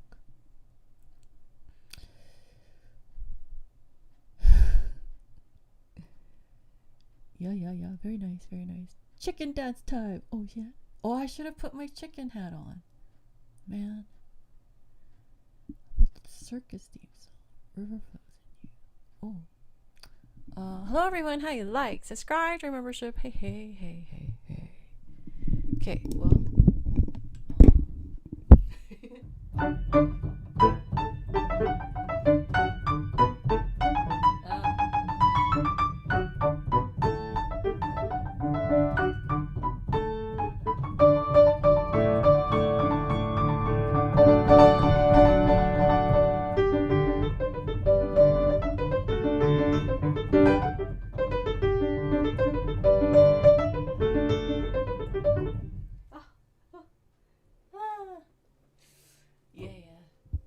This is why I say I need to warm up.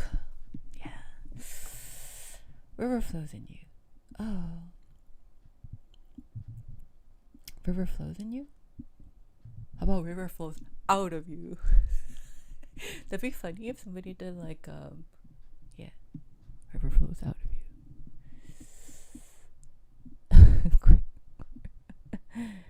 Yeah, thanks, Mark Bridges. Yeah, see you tomorrow. Yeah, thank you. Okay, bro. Thank you so much. Let's see.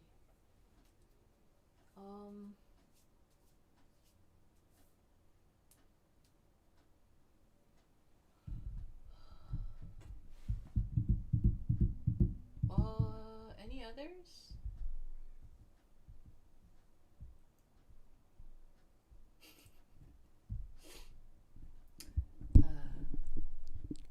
There's been a request for He's a Pirate.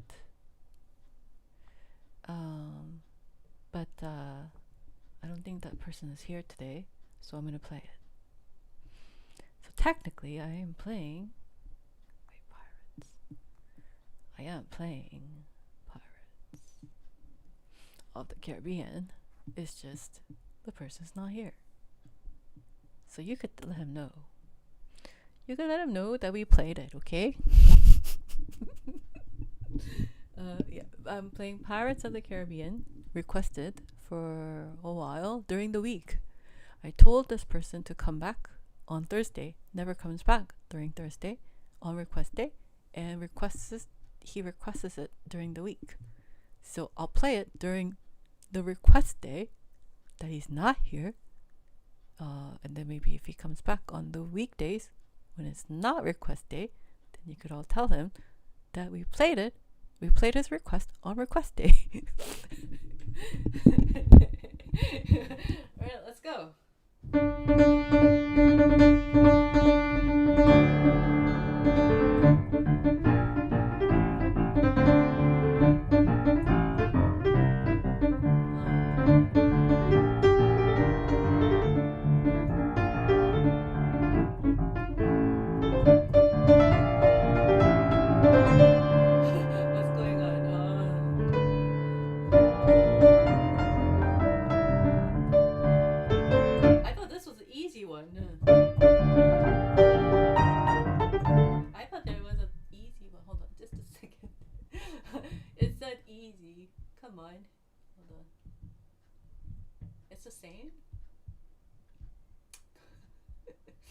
Just a second.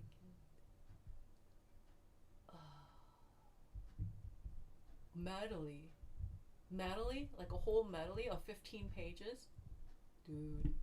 Who wants to have a Pirates of the Caribbean medley? Alright, well, let's do the medley instead. It's 15 pages. If I'm going to sight read, I might as well And guess what? You could tell the Pirates of the Caribbean person when they come back during the week and request the Pirates of the Caribbean, you could tell them we did the whole entire medley on request day. Remember we asked him to come back on request day and he never does? So here goes.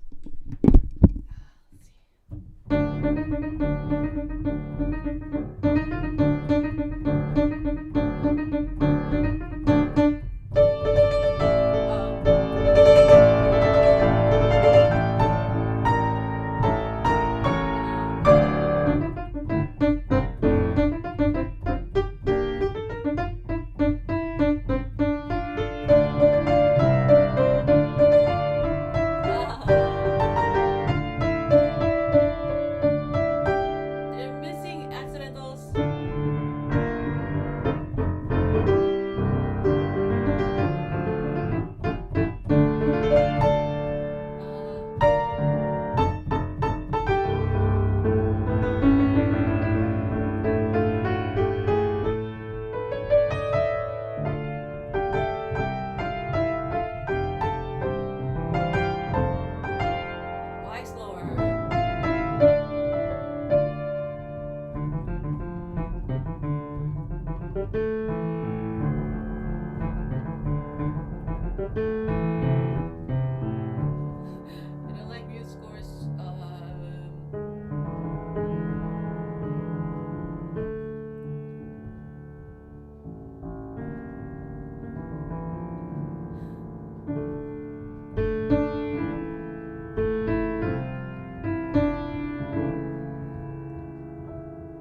notes. They didn't proofread it.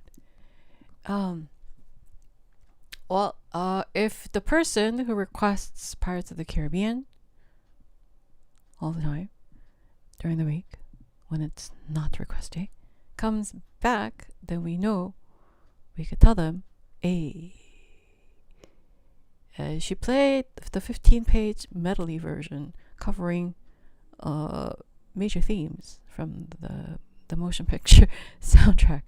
So you could tell them that she played a 15-page Pirates of the Caribbean medley. Yeah. But yes, during the week, I don't take requests.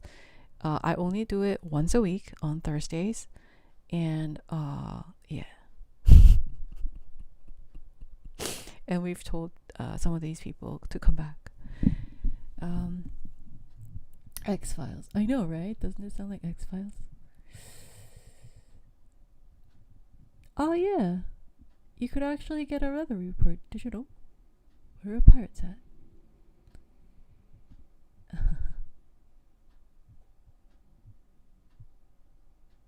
Bartok ate, dude. After all that food today, river flowed out of me. Oh! TMI. TMI Eleazar. TMI. Eleazar's a perfect lady, everyone. She pretends to be Sauron sometimes, but that's okay. Alright, well, I'll see ya. Great. Alright, well, thank you so much. Hey! Boba to Christine's sister. How about me? Sorry, it's alright. It's alright. That's fine. We understand. We're all humans here. But that X-File moment was like what? It was kind of funny. It's like, actually, should we play X-Files? I think I have X-Files here somewhere. X-Files. Guys. X.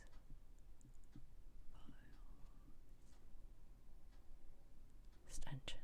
No, that's not. That's Schubert, dude. Let's do X-Files. Just for comparison, everybody. Let's go. Theme from X-Files. TV theme song, piano solo. That's right. Alright, everybody, let's do. Do you guys like X-Files? They kind of give me nightmares, but here we go.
pages.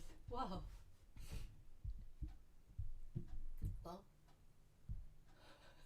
That's so funny. Is this official? This is official. Oh, yeah. Guys, it's 6 pages of X-Files. That's cool. Anyway, yeah.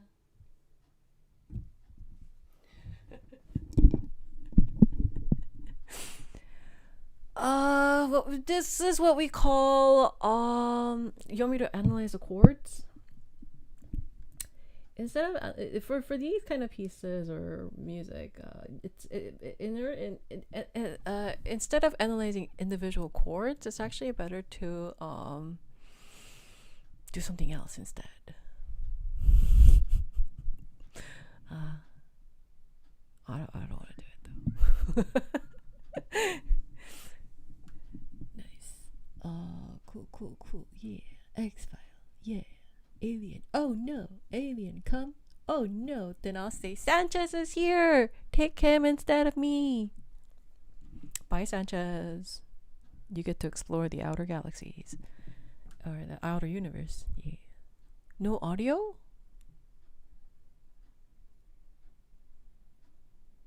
Hi. Can you hear me?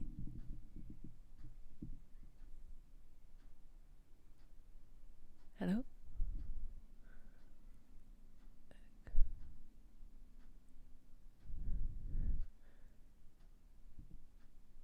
Can you hear me?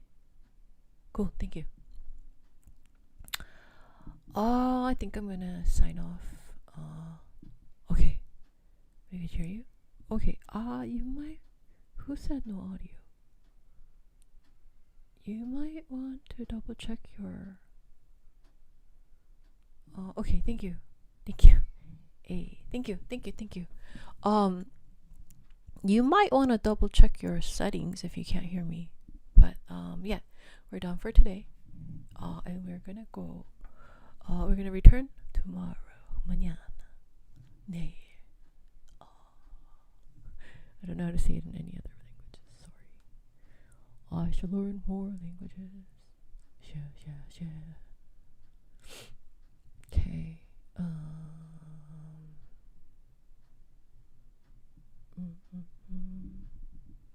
Okay, well, thank you so much, and I look forward to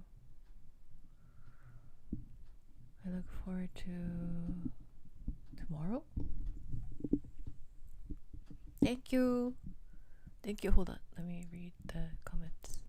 Yay. See you Friday. Thanks for sharing. Thank you. Yeah, and on Friday, we're gonna have, remember, for during the summer, on Fridays we're gonna have request days for members only. Instead of the Connecting the Dots lecture series, we've converted it to a summer festival, and we're gonna do requests for members. So I'll see you, members, for request time, and tomorrow we'll have thank you. See you tomorrow. Yeah, Sanchez, thank you, and everybody, thank you. I'll see you tomorrow. Bye bye. I had fun. Bye. All right. Bye everybody. Bye.